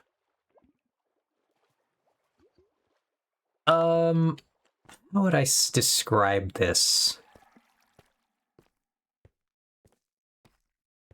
They were very... It was a combination of them being very loud and enthusiastic, and also constantly double and triple checking me on some actions that had happened. On prior turns. And so I spent a lot of the game trying to both, like, not let this, like, again, loud and enthusiastic, but not like in a bad way, where I'm like not saying that this was a negative thing that they were doing, but like most players I play with are kind of like reserved, and even the louder players and the more, they're like louder in a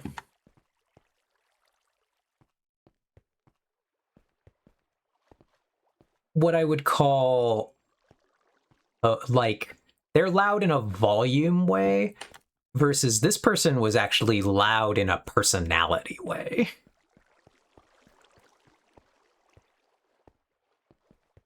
And so I think I could have like easily handled one or the other. I think I could have handled if they were loud personality and just kind of like bombastic and everything that they were, how they talked, how they emoted and all that stuff. I could have handled either that, or I could have handled the really, really like asking me precisely about how something happened, like turns back, and why I had a certain number of a certain resource. So I was having to think about, what do all my new cards I've never played do? What am I trying to do now? What is this person like talking to me about? And also, what are these technical details about the game that they're asking me for? And it just really stressed me out. Not in like a bad, this person is like, actually after the game, we talked some more. We got along great. It was fine. And we actually traded some cards. They traded me something that I wanted for things that I had, this and that. We had a good time talking and laughing after the event had ended, but during the game, I just found it totally overstimulating, overwhelming, and I ended up ultimately winning that game through thick and thin, but it just so drained so much of my concentration and kind of like just my ability to, I guess, to deal with adversity right now. Because like right now I'm finding like, okay, I need to challenge myself to start thinking about what I want to do. And like that level of needing to actually apply myself to think and to take on a challenge, it's just not coming to me. I'm actually really struggling with it. And I've realized that it's just because I'm mentally fatigued from the Riftbound games. And yeah, it was exhausting. Artemis. Like I said, not me having a problem with the person, but definitely just me now. Like, say we were to play again, I would do a lot better. Now that I know what to expect, I think I could easily get along with this person and have a great time playing with them and all that stuff. Like that's I love to give a lot of grace to people, and I know that other people would find these like I said, just truly this person did larger than life and would probably be a lot of fun. And like I said, it just caught me off. I'm not the best with social situations. I really try and I apply myself, but that's a learned skill. It's not something that comes naturally to me. And so we are going to go ahead and switch to the League of Legends. Oh, let's check out our cool desktop background today, though. Kind of curious what everybody thinks about this one. Because we got a good one today, I think. This is a really cool looking building.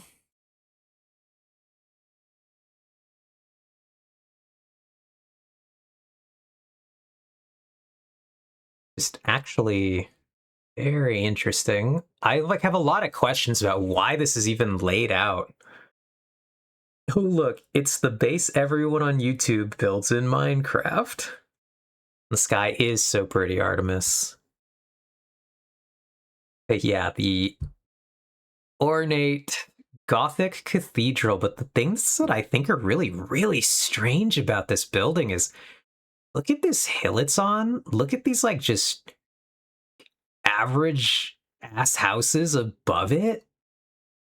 The building is really cool. The location is what I think is baffling to me. Where I'm just like, what is this? How old is this? Is this actually a really new building built in this style? Or is this a really old building built in this style that then really new stuff has been built above? The whole thing is baffling. And I've kind of clicked on this learn about the picture for it. And Sanctuary of Las Layas, Colombia.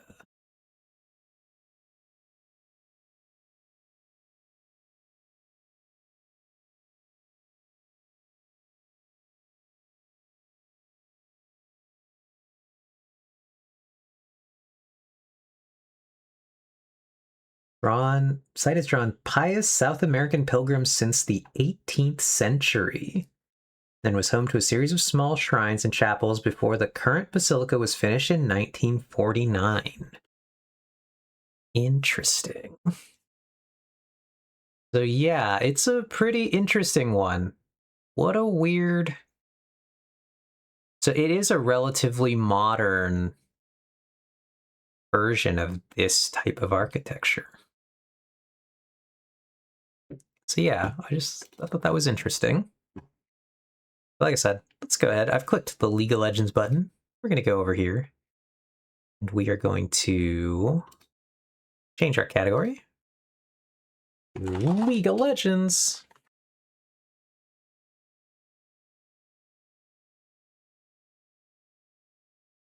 And you said you want to visit that place? This one in the picture rocks?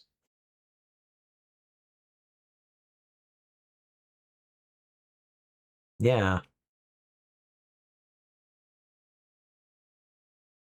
Well, now that we've learned about it, can add it to the trip list, because, yeah, that's a crazy one.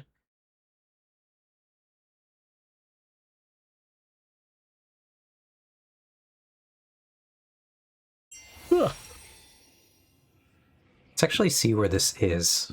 Sanctuary of Las Mayas, Colombia. Let's do it. Let's go to Bing Maps.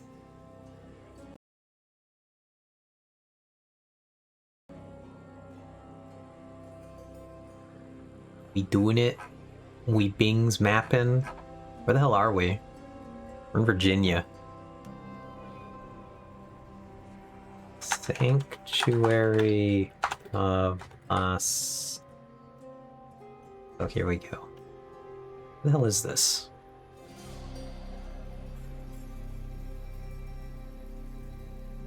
It's as it would turn out, I don't actually know a lot about Colombia.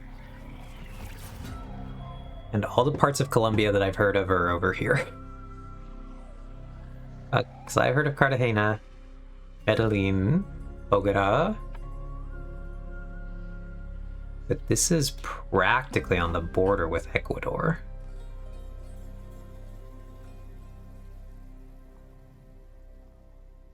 Okay.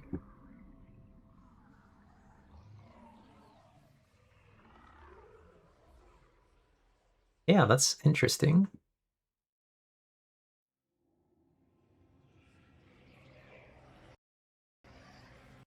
I actually don't know that I know any cities in Ecuador off the top. OMG, why do they have US-style interstate symbols on their highways? Are you, like, street viewing somewhere around here, Ox? Or are you talking about these things?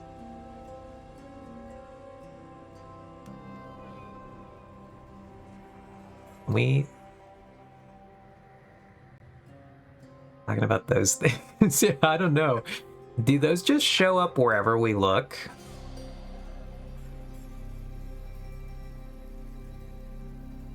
What's going on over here? No, they don't just show up. Hey, Luffy.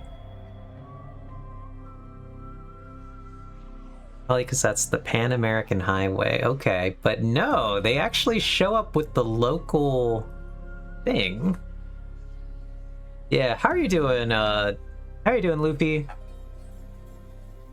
How are you? How's your evening been? We're getting really distracted by looking at maps. My desktop background is assigned to the random, and so it gave us this building. And we were looking up where this was, because this building is super cool, right? Right, Luffy? Beautiful building. Apparently it's in Colombia. It was built in 1949, or was finished in 1949. I don't know how long they were building it for. I just finished my first affiliate stream. Oh, congratulations, Luffy. I remember hearing you say that you made affiliate. That's so exciting. That's really cool, actually, for you. I hope it was a good stream. you say, wow, I would have guessed Germany or someplace in Europe, right? That's why we were looking at it, because we were just like, how interesting. But yeah, it's in Colombia. Hello, Bing Maps, please. So, but then Ox was perplexed by the fact that their interstates have like American style symbols, and actually the ones in Colombia don't quite have the same symbol, which I think is interesting. It's the same-ish shape, but yeah, and so probably because that's the Pan American Highway, and the US was the country that really wanted to build the Pan American Highway. It's really funny. So what if we go to like Brazil and we try to look at their highway marker? Ooh, that one's totally different. That's a crazy guy. But yeah, what did you stream for your affiliate stream, Luffy? Oh, I think we're still in Brazil. No, are we still in Brazil?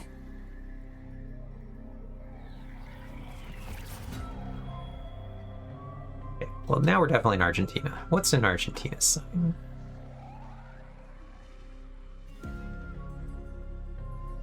And how about you?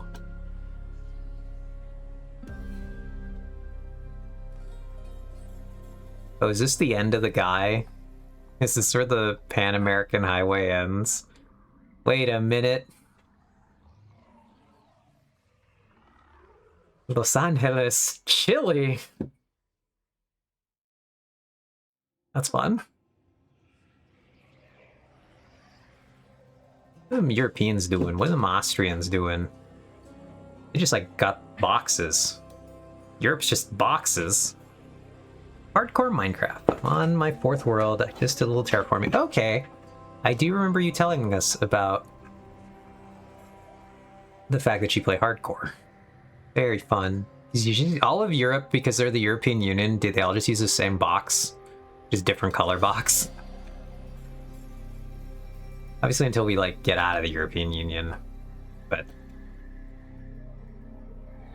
like, what's Russia doing with their thing? Where's that guy? We're way too far. But Russia's also just got green boxes. What's the Far East got? We even got highways out here. The Far East is a mythical place. Yeah, no, they still got them green boxes.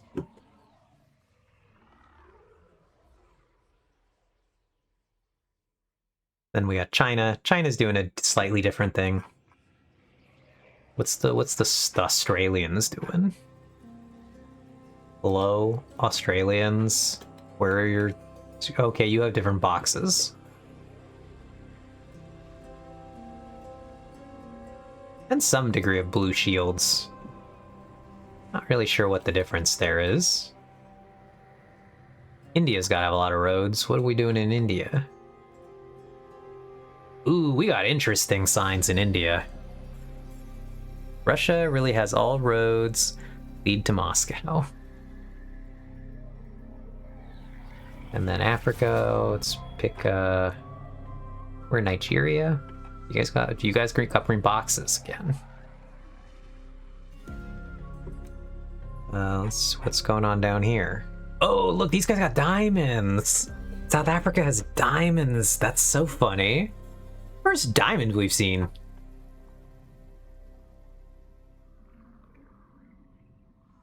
Maybe it has pentagons. We can find what's going on in Algeria. Algeria's just boxes again. I think we're in Morocco, we're boxes again. Oh, look at Egypt and then we'll get out of here. What's Egypt got? Hey, Egypt's back to the shields. Now the real question is, Ox, why does Egypt have these shield shapes too? What's the shield shape country system?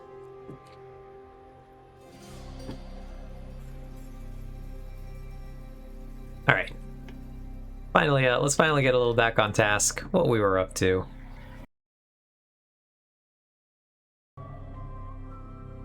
But yeah, that also, like I said, Luffy, I think you told us about that. Are you planning any incredibly specific Luffy emotes that only you will use? Which I definitely have those. This is my emote that is mostly for me. No one else is going to use that thing. Unless we're specifically talking about the thing it's about. Which is very funny. Alright. We will queue. Have some that I made in Emote Lab, and I actually just got a couple commissioned from Variant DM. That's really fun.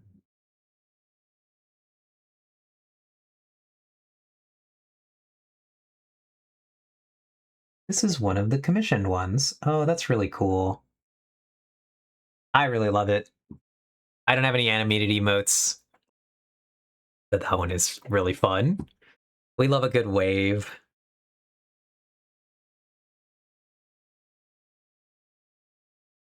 And yeah, very nice. I hope you really enjoy having them. I think it's a lot of fun to have your own emotes. I think they're very cool.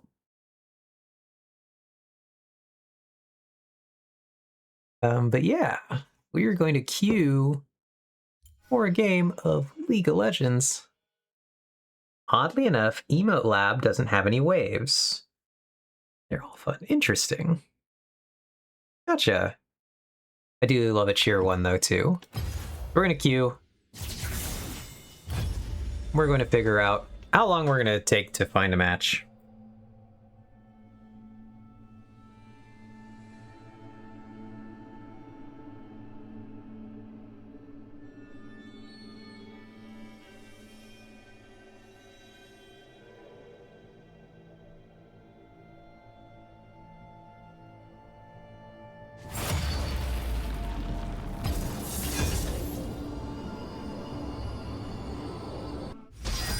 Who's up leaguing their legends on the Lord's Day? We'll see. We'll see. I don't want either of these champions. It's gonna be an interesting game because this is not a good roster of characters for me. Maybe someone will train up something. I'm gonna take Braum for now. Maybe someone will swap to something, but if not, we play Braum. Not a bad champion for us. Because here we will really just truly play defend the teammates. That's what Braum does.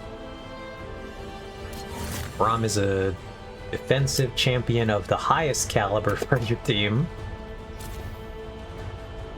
He has two moves that are purely to protect teammates, and two other moves are just like methods for applying stun to people. So you stun things that are trying to kill your teammates, and you block damage for your teammates, and that's how we play Braum. Q was pretty fast. Oh, don't love that. That Lucian has one of the higher borders. There's our Caitlyn.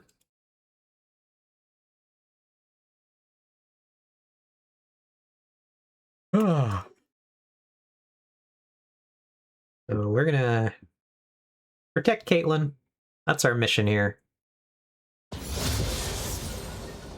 Protect the Caitlyn.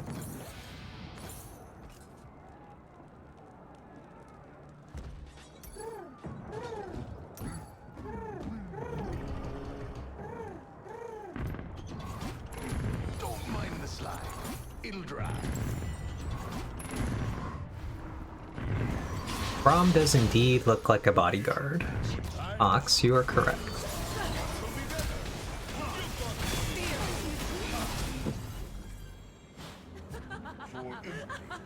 It's all about how you carry yourself. You have the right to remain silent. I advise you do so. Yeah, we're just here to kind of try to defend our team. That involves mostly standing in front of them. When we jump to a teammate, we give them armor and magic resistance, and we have a big shield move. That's our biggest, like, thing we do. The problem is going to be the Blitzcrank, because we can't really tank the hook for our team.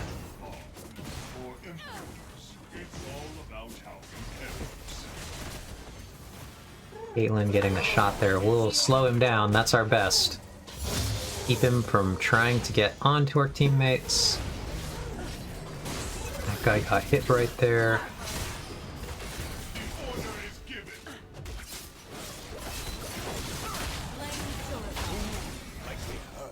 Okay, we're doing okay here.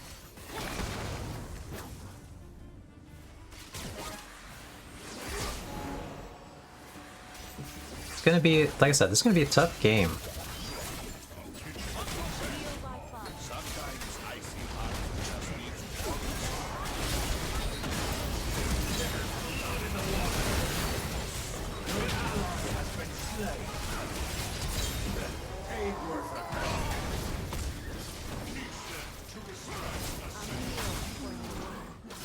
Alright, we got a few kills right there. That was good. But we took a lot of damage for it. The Blitzcrank attempted to walk up for...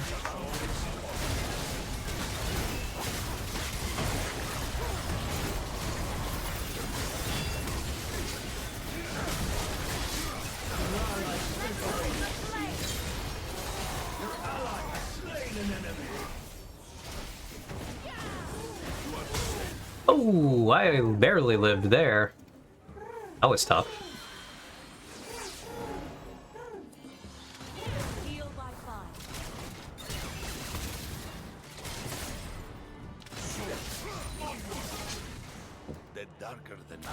Basically, I just need enough health to dive in front of one of my teammates to save their life, even if it costs me mine.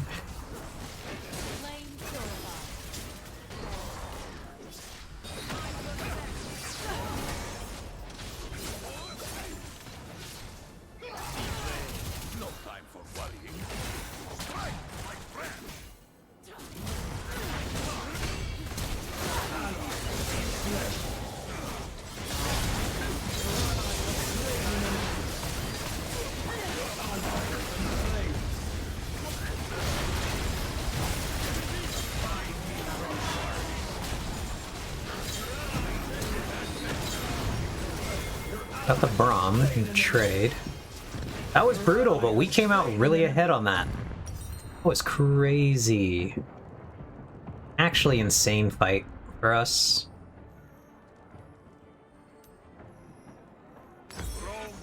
Took me forever to scrape the barnacles off that.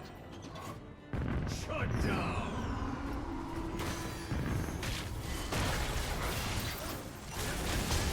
Oh, we got the leap in right there. That was crazy. I managed to dive forward. That time we have to let that person go, unfortunately. There we were just able to like draw them too deep in.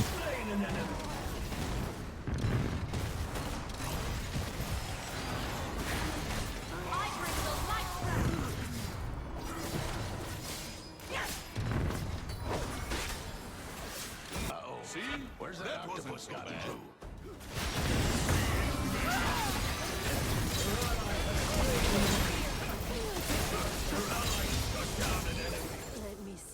Right. Able to jump in, do some more right there. A lot of minions coming into this tower here.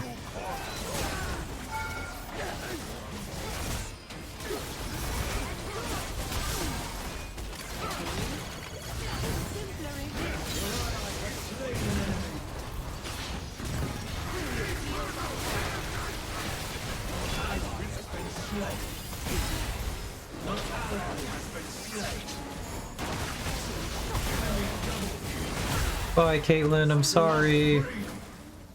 I must run away now.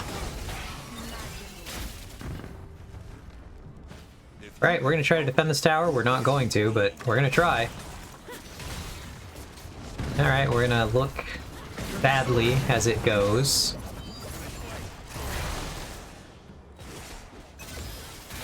No good way for us to protect that, unfortunately.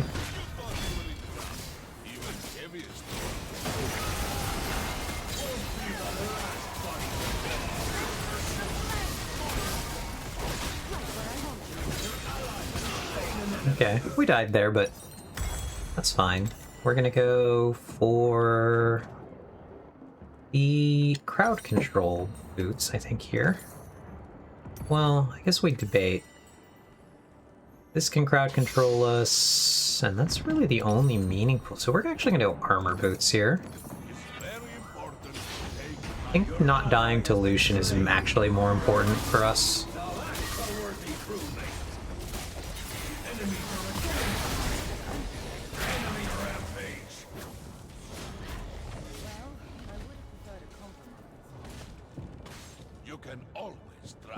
Okay, here goes nothing. We're gonna try a defense again.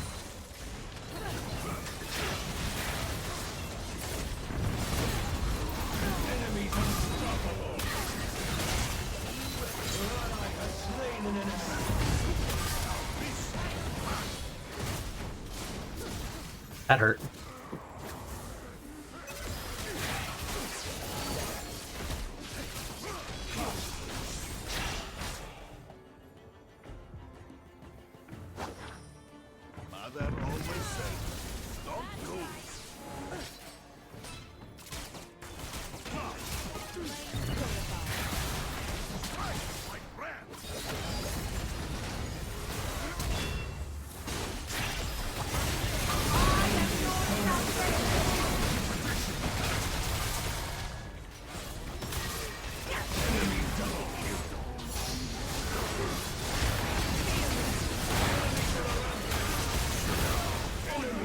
Ooh, that was tough. I don't think we got this one, friends, but...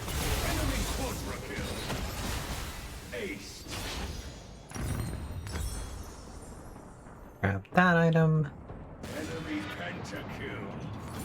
Go here.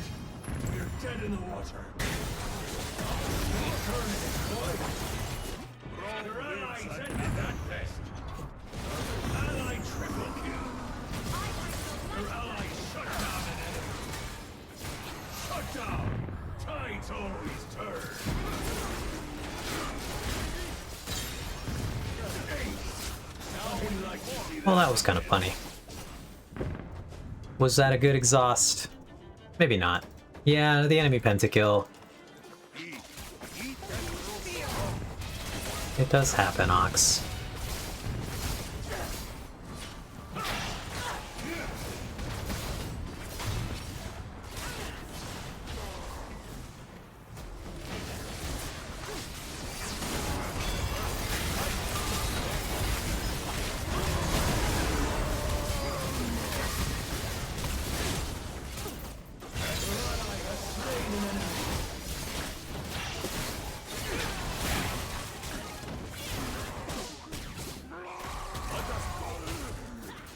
Rito should just pan enemy pentakills, that'd be nice.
I wonder what's around. Oh god, that hurt. Holy.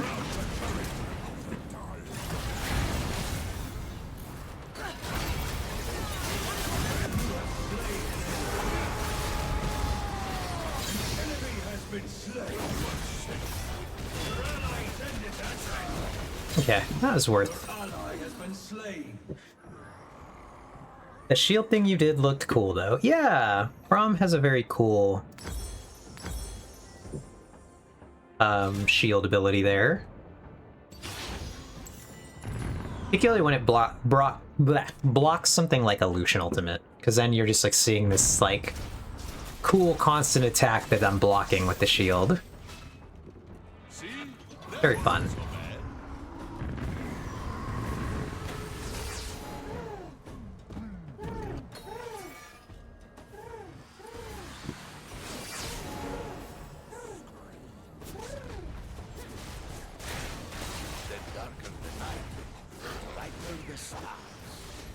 Heal by fire.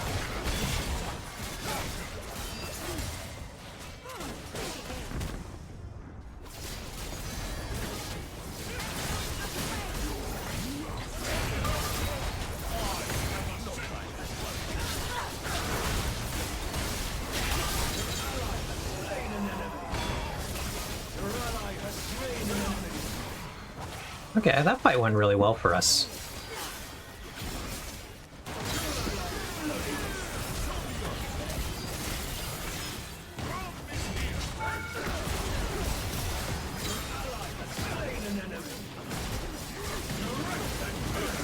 Okay, maybe we're still in this. Oh god, not me. I'm dead. I think my team is still in this.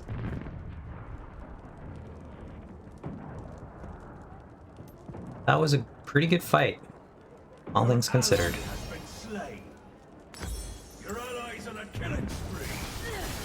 We do scale really well, actually. The longer this game goes on...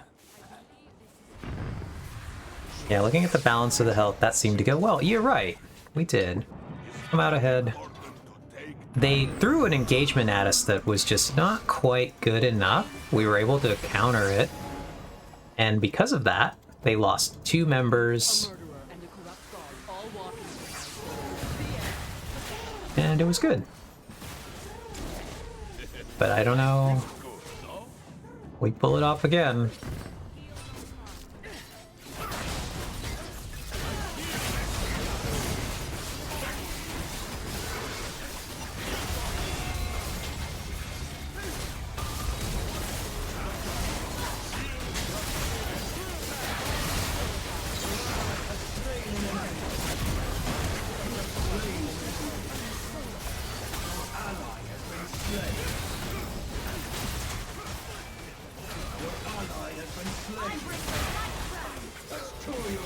Alright, well, that could have gone better. Could have gone a lot worse.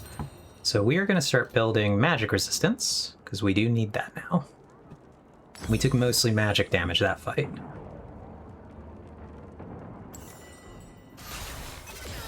But that's good. We've gotten to a point where we're stopping the main physical from really doing a lot to us. And he's like their best way of killing me. But the fact that we didn't lose more for that is what's really good for us.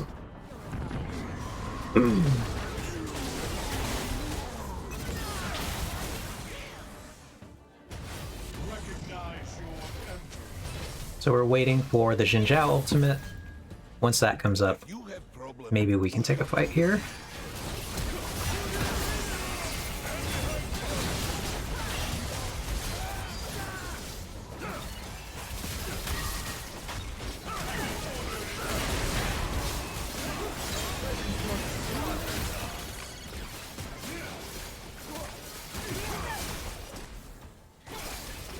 We're starting to get decently tanky enough.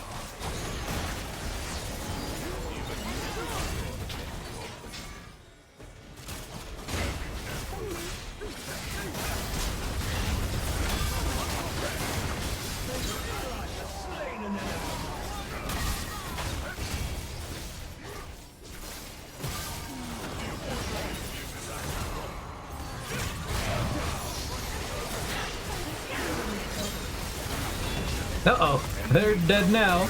Goodbye, team.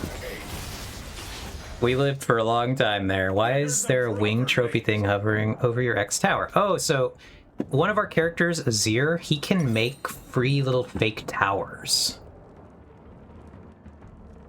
And so when he makes one, it shows up like a new, fresh fake tower. And it does what towers do, so it shoots, it does damage. It's pretty good.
Okay, we've kind of battled through the worst of this, I think.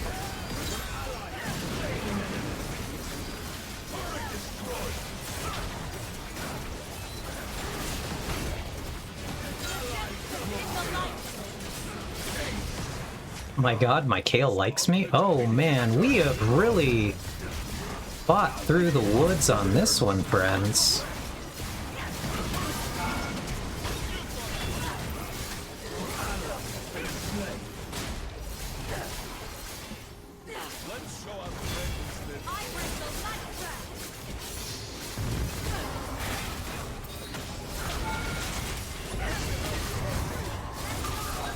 Oh god, goodbye, teammates.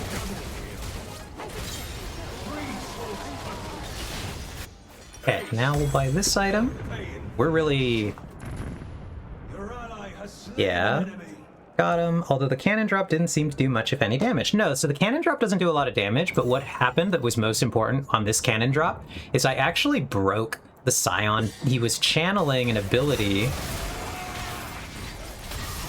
and the fact that I managed to break his channel stopped the ability from going off and really messed up their fight right there for them.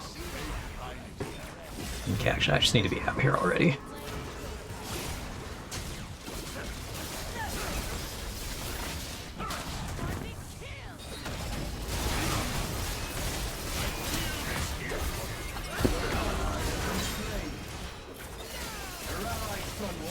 Okay, now we're just waiting for our Xin Zhao to come back, because we are in a really good position, getting the one kill.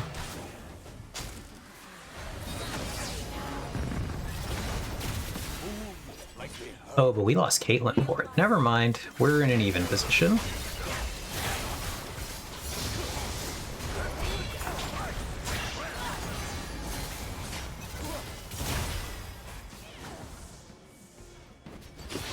This is a neutral state. Because there, the Blitz is back, but the Caitlyn is back. We need to kind of not get engaged on while Caitlyn is somewhere. We actually do need her.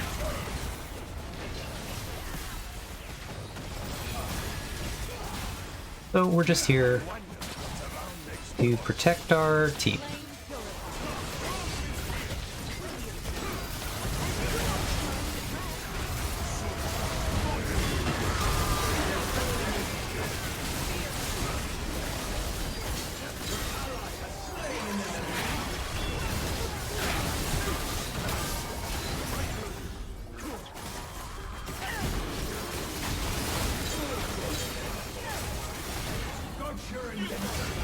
We're just getting to the point where we're so hard to kill.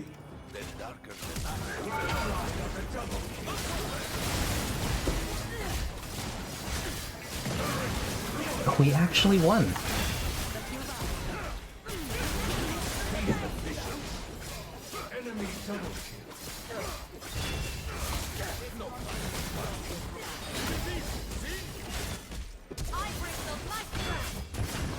Oh my god, we actually won that. That was a crazy comeback. I am impressed. This is a game I will honor every one of my teammates for. That was a comeback. Yeah, GG team. Everybody played great. We got a rough early start, but everyone really stuck with it. And eventually, these two just scaled so well that we won that. Wow. I didn't expect that. Yeah, GG team, Lamau, nice. That was definitely a good one, things considered. But yeah, we'll queue up for... Oh, look.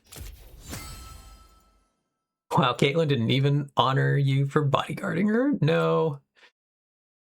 It happens sometimes. We have 2 boxes, though. Let's open some boxes. Let's do them one at a time. Good one, considering you were like, oh god, at the character selection. Yeah, that really was. Alright, so first box, Emilio Shard. Wow, ripperoni. And second box, a Zeri Shard. Oh, we got scammed.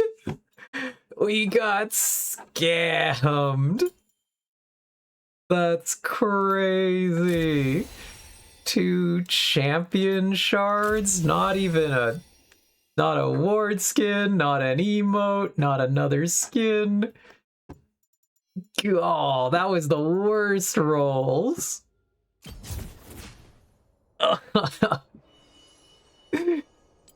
Oh, that's funny. I hate loot boxes.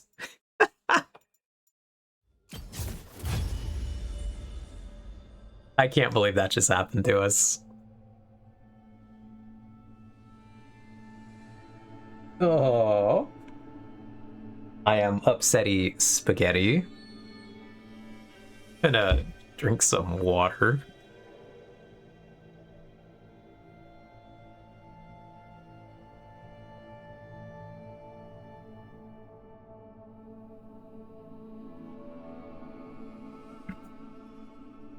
Alright, this will be our last game of the night, and then we're gonna go ahead and call it. It would be a short stream today. But I definitely need to just take a minute to sit down and rest. It's been a long day. These are all terrible too. But we do want Seraphine, who's up here. That'll be a good one, if we can get her. Oh, we will get Seraphine. Let's go! We got a champion I want to play. Can you get shards for things you already... No! The dodge! But yes, Ox, that's what happened. Both of those shards were for champions we already owned. We're gonna have Soraka here. Maybe we get Fiora off the top there. Depends on how this the rest of this comes through. We have 2 supports already. Oh, we're gonna take Sona. Let's go. Giga support comp, but we're playing Sona. We can't. No! If we got dodged a 3rd time, I'm already so tilted. Mean and rude, I was about to be like, yippee, hooey. That was fucked up. What a fucked up thing that just happened to us. We want Squid. We'll accept Draven, maybe. I don't want to play Teemo. Perhaps we'll be League of Dravening. My team doesn't really have another AD carry. Oh god, that was upsetting. That was the wild ride, and we got Hui, we lost Hui. We got Sona, we lost Sona. Now we're Draven. What I would say, distinct downgrade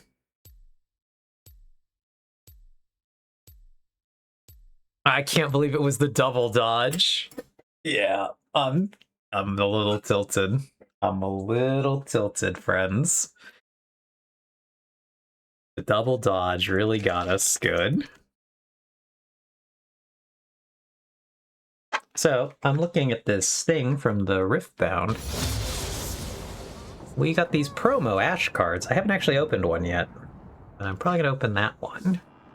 Be very exciting. There's another Blitzcrank? Ow.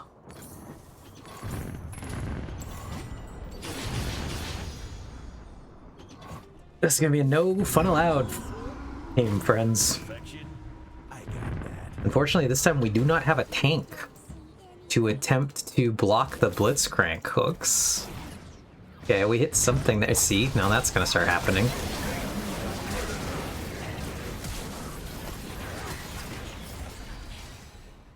Does it get better than this? Minions have spawned. That Vel'Koz Q hit, and that guy should have started running. He should have known that the Blitzcrank was in that bush.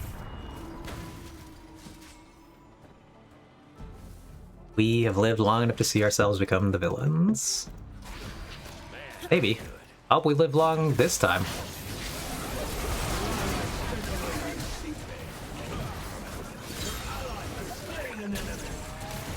That's one.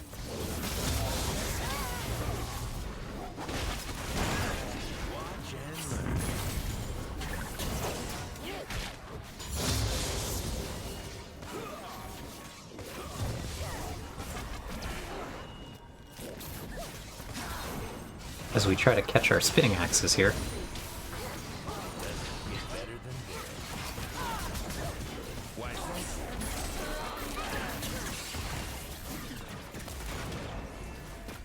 Alright, have a good night, Luffy.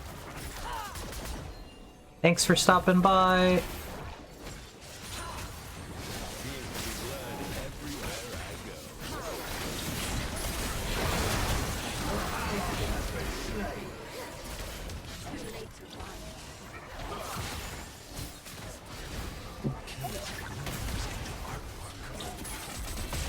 Oh god, it was me, I got hit.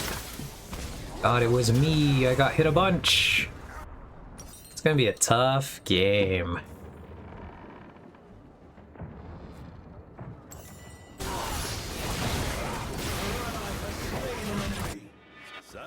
An enemy's on a killing spree. Their allies ended that mess. We're holding decently even.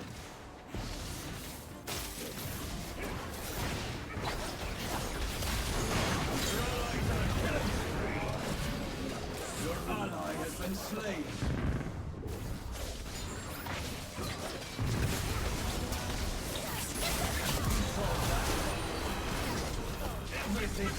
Okay, well that was funny. My teammate, that was a joke, but we kept getting re-queued until we ended up as Draven, the character you always ban. Oh, I get it now, Ox. I follow.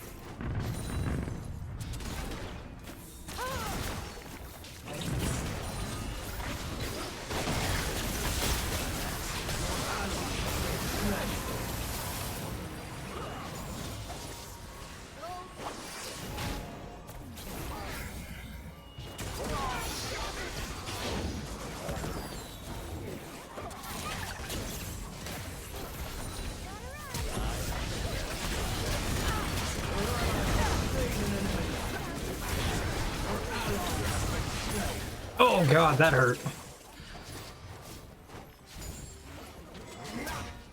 Oh god, initiate Jin dodging. I'm gonna die. Like instantly, the second anything sneezes on me here, but my goal is simply to sneak in a few more minion kills before I go.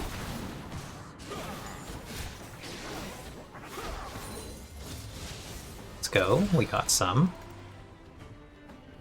Let's admire me. Any farming we managed to get done, pretty good for us, considering... Oh god, I dodged! Oh, that one though.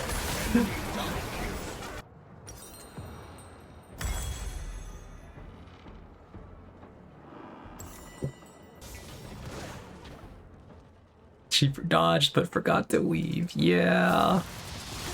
No following these footsteps. Let's get back out there, Draven.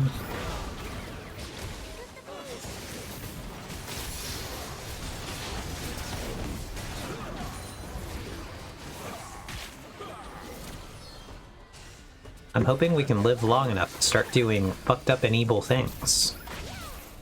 As all Dravens hope for.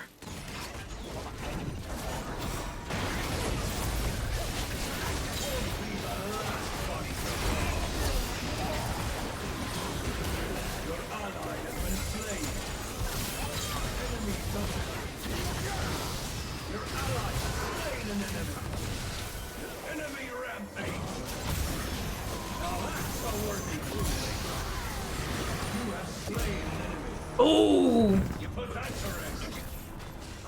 Fucked up and evil things are happening. Let's go.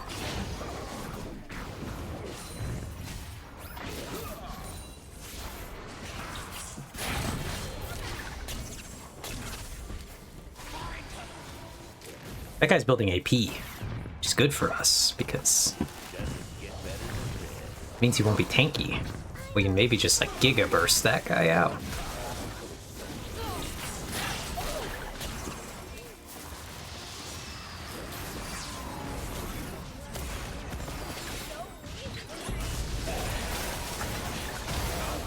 That guy's dead. Bye, friend.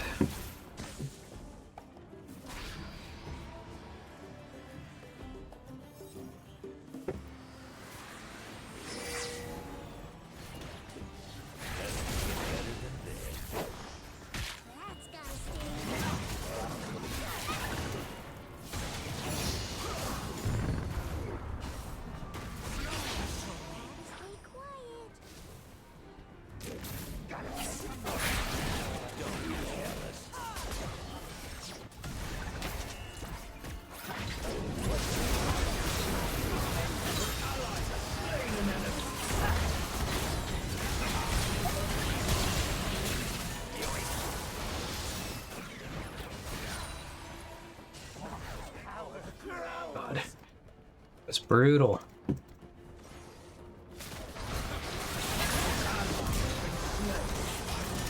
Oh god, here goes nothing.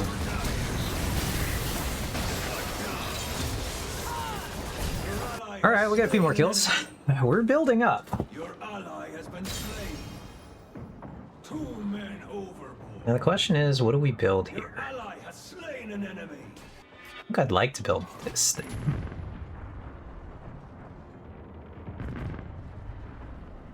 Your ally has slain an enemy. This is out of move. Your ally got a double kill. Alright. I genuinely think we're in this because that Blitzcrank is not building tanky. 4 victims for you.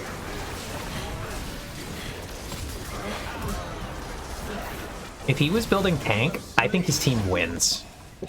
And I think it's like not even close. But the fact that he can die like that.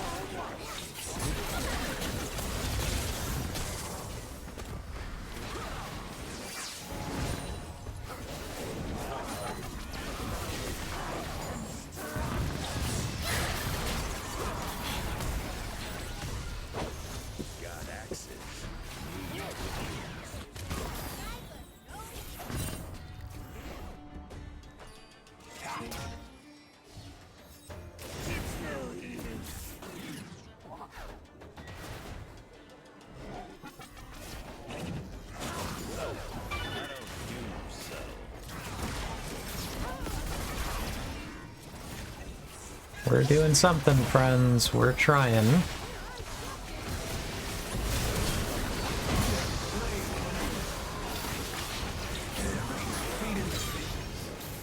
To the death with them.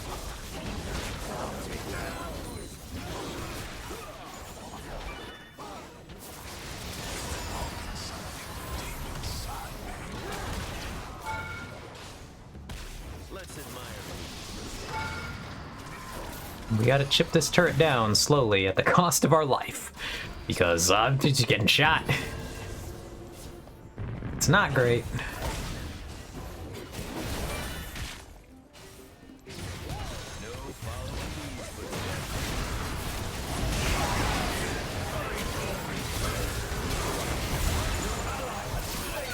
Oh god.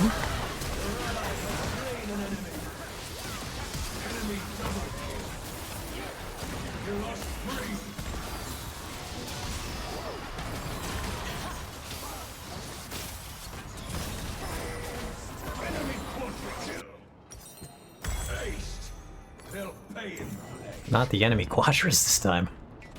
Not a penta.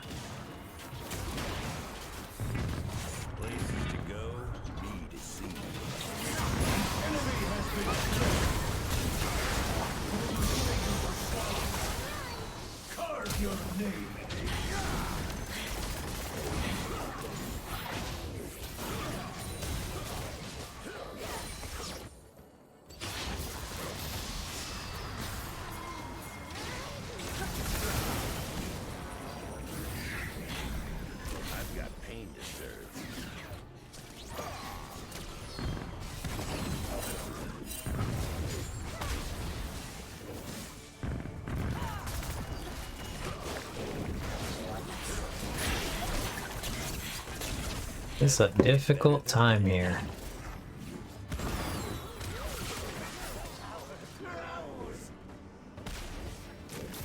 Starting to do some serious damage, but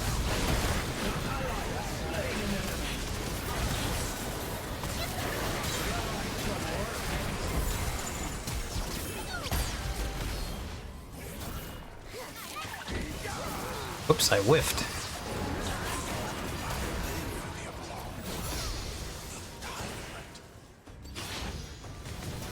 Oh, but I got him on the way back. Let's go.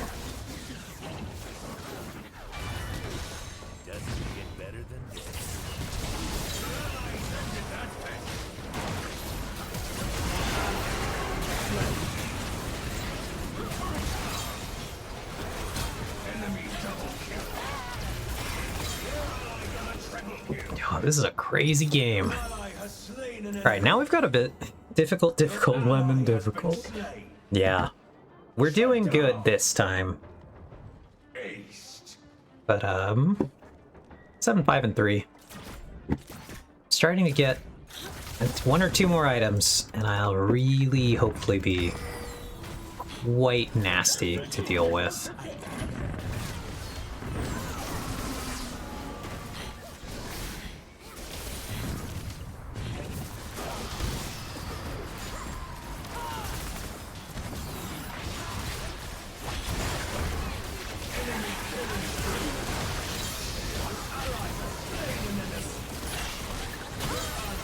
Oh, that sucked.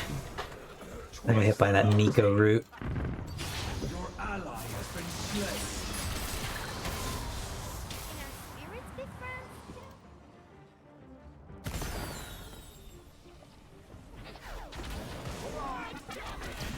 Guy's asking for someone to be able to check the bushes, but like, we just don't have anyone else that'll survive if he gets us. Which is the big part of the problem here.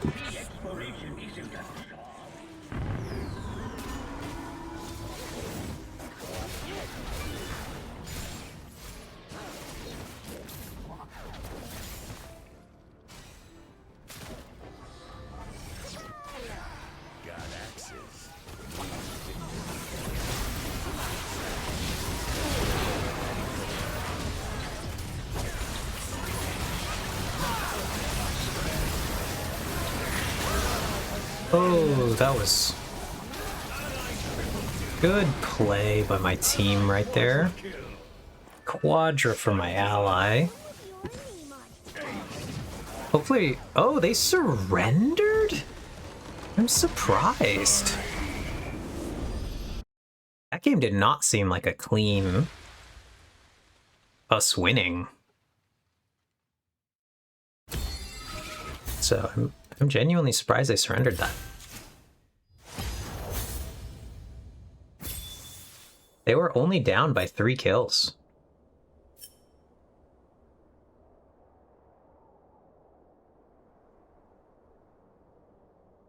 So I actually really don't understand that one.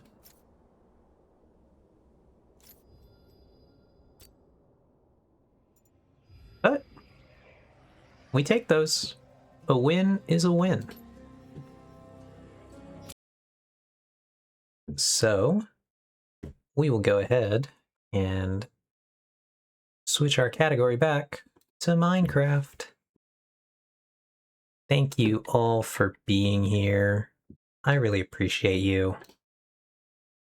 Sorry for the shorter stream today. Like I said, I'm just feeling a little not great. So we're gonna wrap here.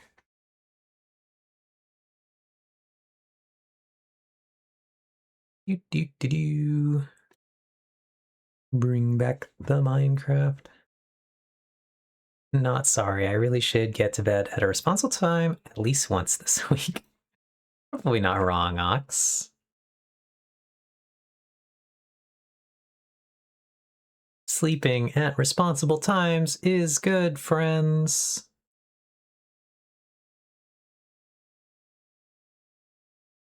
I will also try to do that today.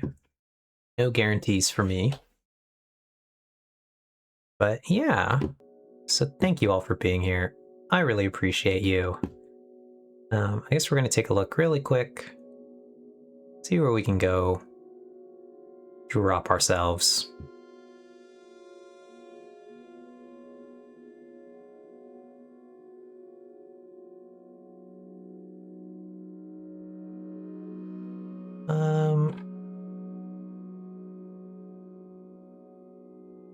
I feel like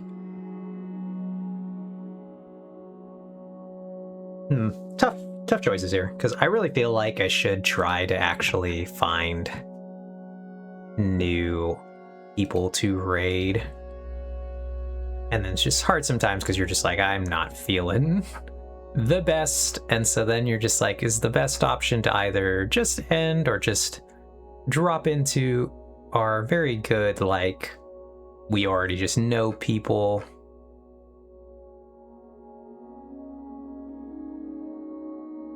Always a little difficult to try to figure out where we're going. Because obviously, raiding new people is very fun. And it's truly how I've made a lot of the friends that I have on here. And so I really want to get back to it. But like I said, today I'm really feeling, at this point, quite off. And I just don't feel like I'd be putting my best foot forward. So we are just gonna go say hello to a friend. Yeah, so we're gonna go raid over to Zaggy.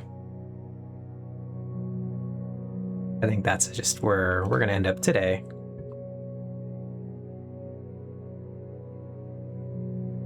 So let's go say hi. I guess we can ask what YOLO Craft is.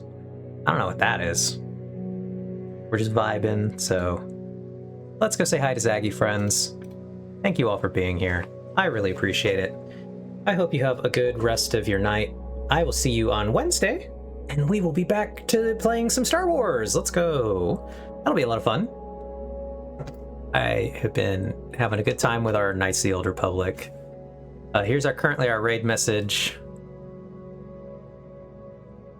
I still have not updated the command for that, but I did do this. Let me show you this one more thing before we go.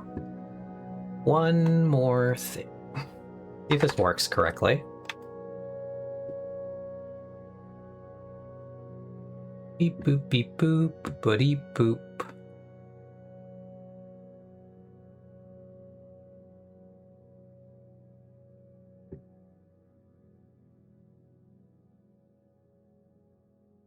All right. How do I get this to work right? In one try. Oh, I still haven't quite totally finished setting it up. We're really close. All right, all right. Let's see if this works as I intended it to.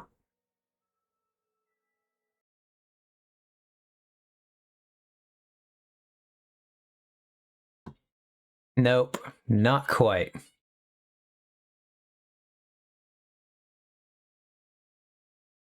So I'm not sure how to get this to properly select the correct audio source. I'll have to figure it out.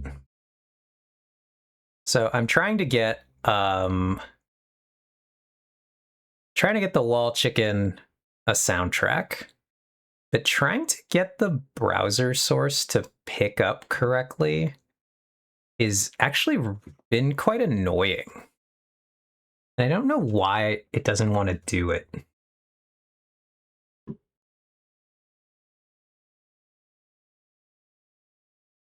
So I'll have to keep trying to work on this exactly.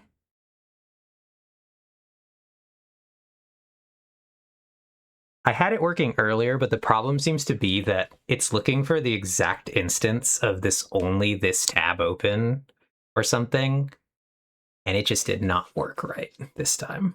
But I'm trying to get it to play the Portal Radio song when the Wall Chicken is up. I figured out how to separate the track earlier so that we could listen to it without it going to the VOD, but the source just right now did not capture. Hey, Weedle, how you doing? Well, we'll stop for a second longer to talk. They're going good. My store still has 3 more pre-release events, so we still got a little bit to go on ours. But I have opened a metric ton of gins. Artemis opened a overnumber Lilia. That was really cool. I've almost won. So I tied for first on the one. I got 4th place on the second one with a 3-1 score. And today I went 2-2. How about you? And let me see if I can quick show you some of our exciting cards we've gotten. I got 2 of these guys. 2 Darkstar Djinns. That's goofy. I got this silly Master Yi, the Cosmic Master Yi. I got a Kha'Zix alt art today. I got 2 mirror images. So maybe I'm playing LeBlanc. We'll find out. Remains to be seen. I got a Daisy. Just gonna try to trade Daisy to some of those Ivern players. I know one person's gonna play Ivern. I got a Diana. This was from my very first pre-rift kit. I might play Diana. This will be my chosen Diana. And then I got 1 Lilting Lullaby, which either I will put together a Lilia deck or I'm going to give this to Artemis, because Artemis actually has the overnumber Lilia. So the pre-releases have been a lot of fun. Had a good time. I hope yours have been good. We were basically wrapping up right now. About to go raid.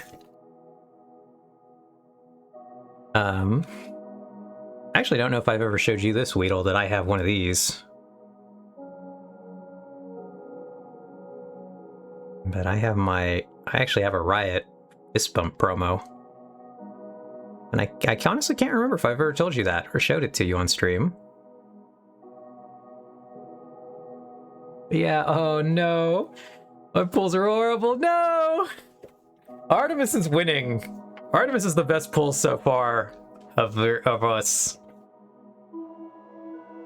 That lucky bastard. Out of 2 kits, 1 Daisy, that's it? No!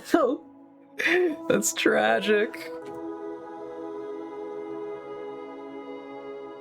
Are you playing in any more pre-rifts? Or are you done? And then just getting boxes? Oh, never mind. Zaggy has ended stream. Comical.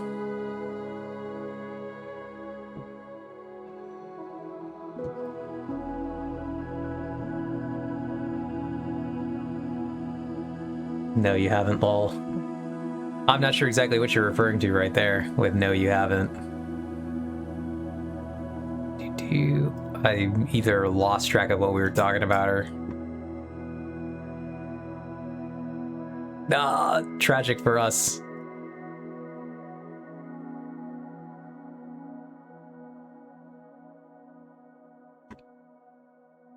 Beep boop beep boop beep. But yeah, so I still got some more pre-rift events. Now we're just testing now for Hartford. Okay, cool. I hope it goes well then. Yeah, I'm still doing some more pre-rifts for fun. And then, the best cards we've seen so far pulled at our pre-rifts have been the overnumber. We got an overnumber LeBlanc today. We got the overnumber Lilia yesterday.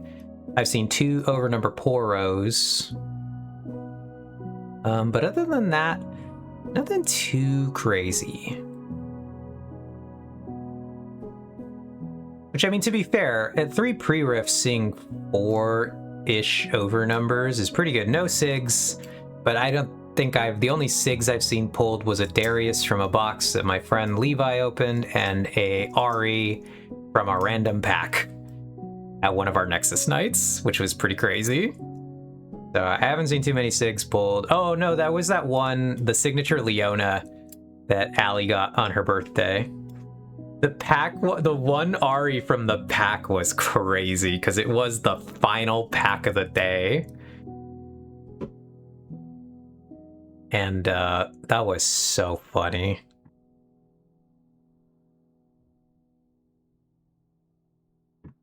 But yeah.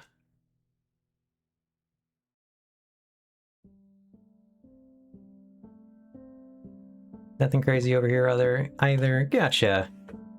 Well, hopefully it picks up for us. Hopefully our boxes are just like the luckiest thing ever. I think hopefully we will be still doing another pack opening stream with Artemis and I. We're like pondering the orb on what we could do. Ox had some ideas.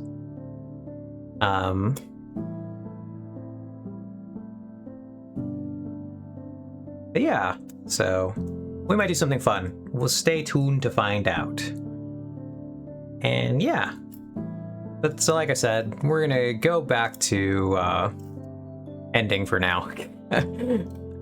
false start on the end, but we're gonna take a quick look again to see if we got anywhere we would like to raid.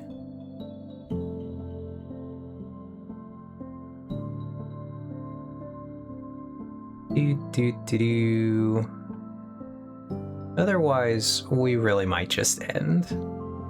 I will free you all for the evening. Yeah, I think since we missed our shot to raid Zeki, I think I will simply free you. Have a great night, everyone. I will see you later. I did see Ox said you should consider playing Star Wars tomorrow. Would you like to see Star Wars tomorrow? I guess I'll talk to you about that later. But yeah, have a good night, everybody. Let's get out of here. Let's stop dragging this one on. Oh, only because of May the 4th. Oh, you're right. It is May the 4th. Maybe we have a special Star Wars stream tomorrow. But still, have a great night, everyone. I'll see you next time. Goodbye. Goodbye.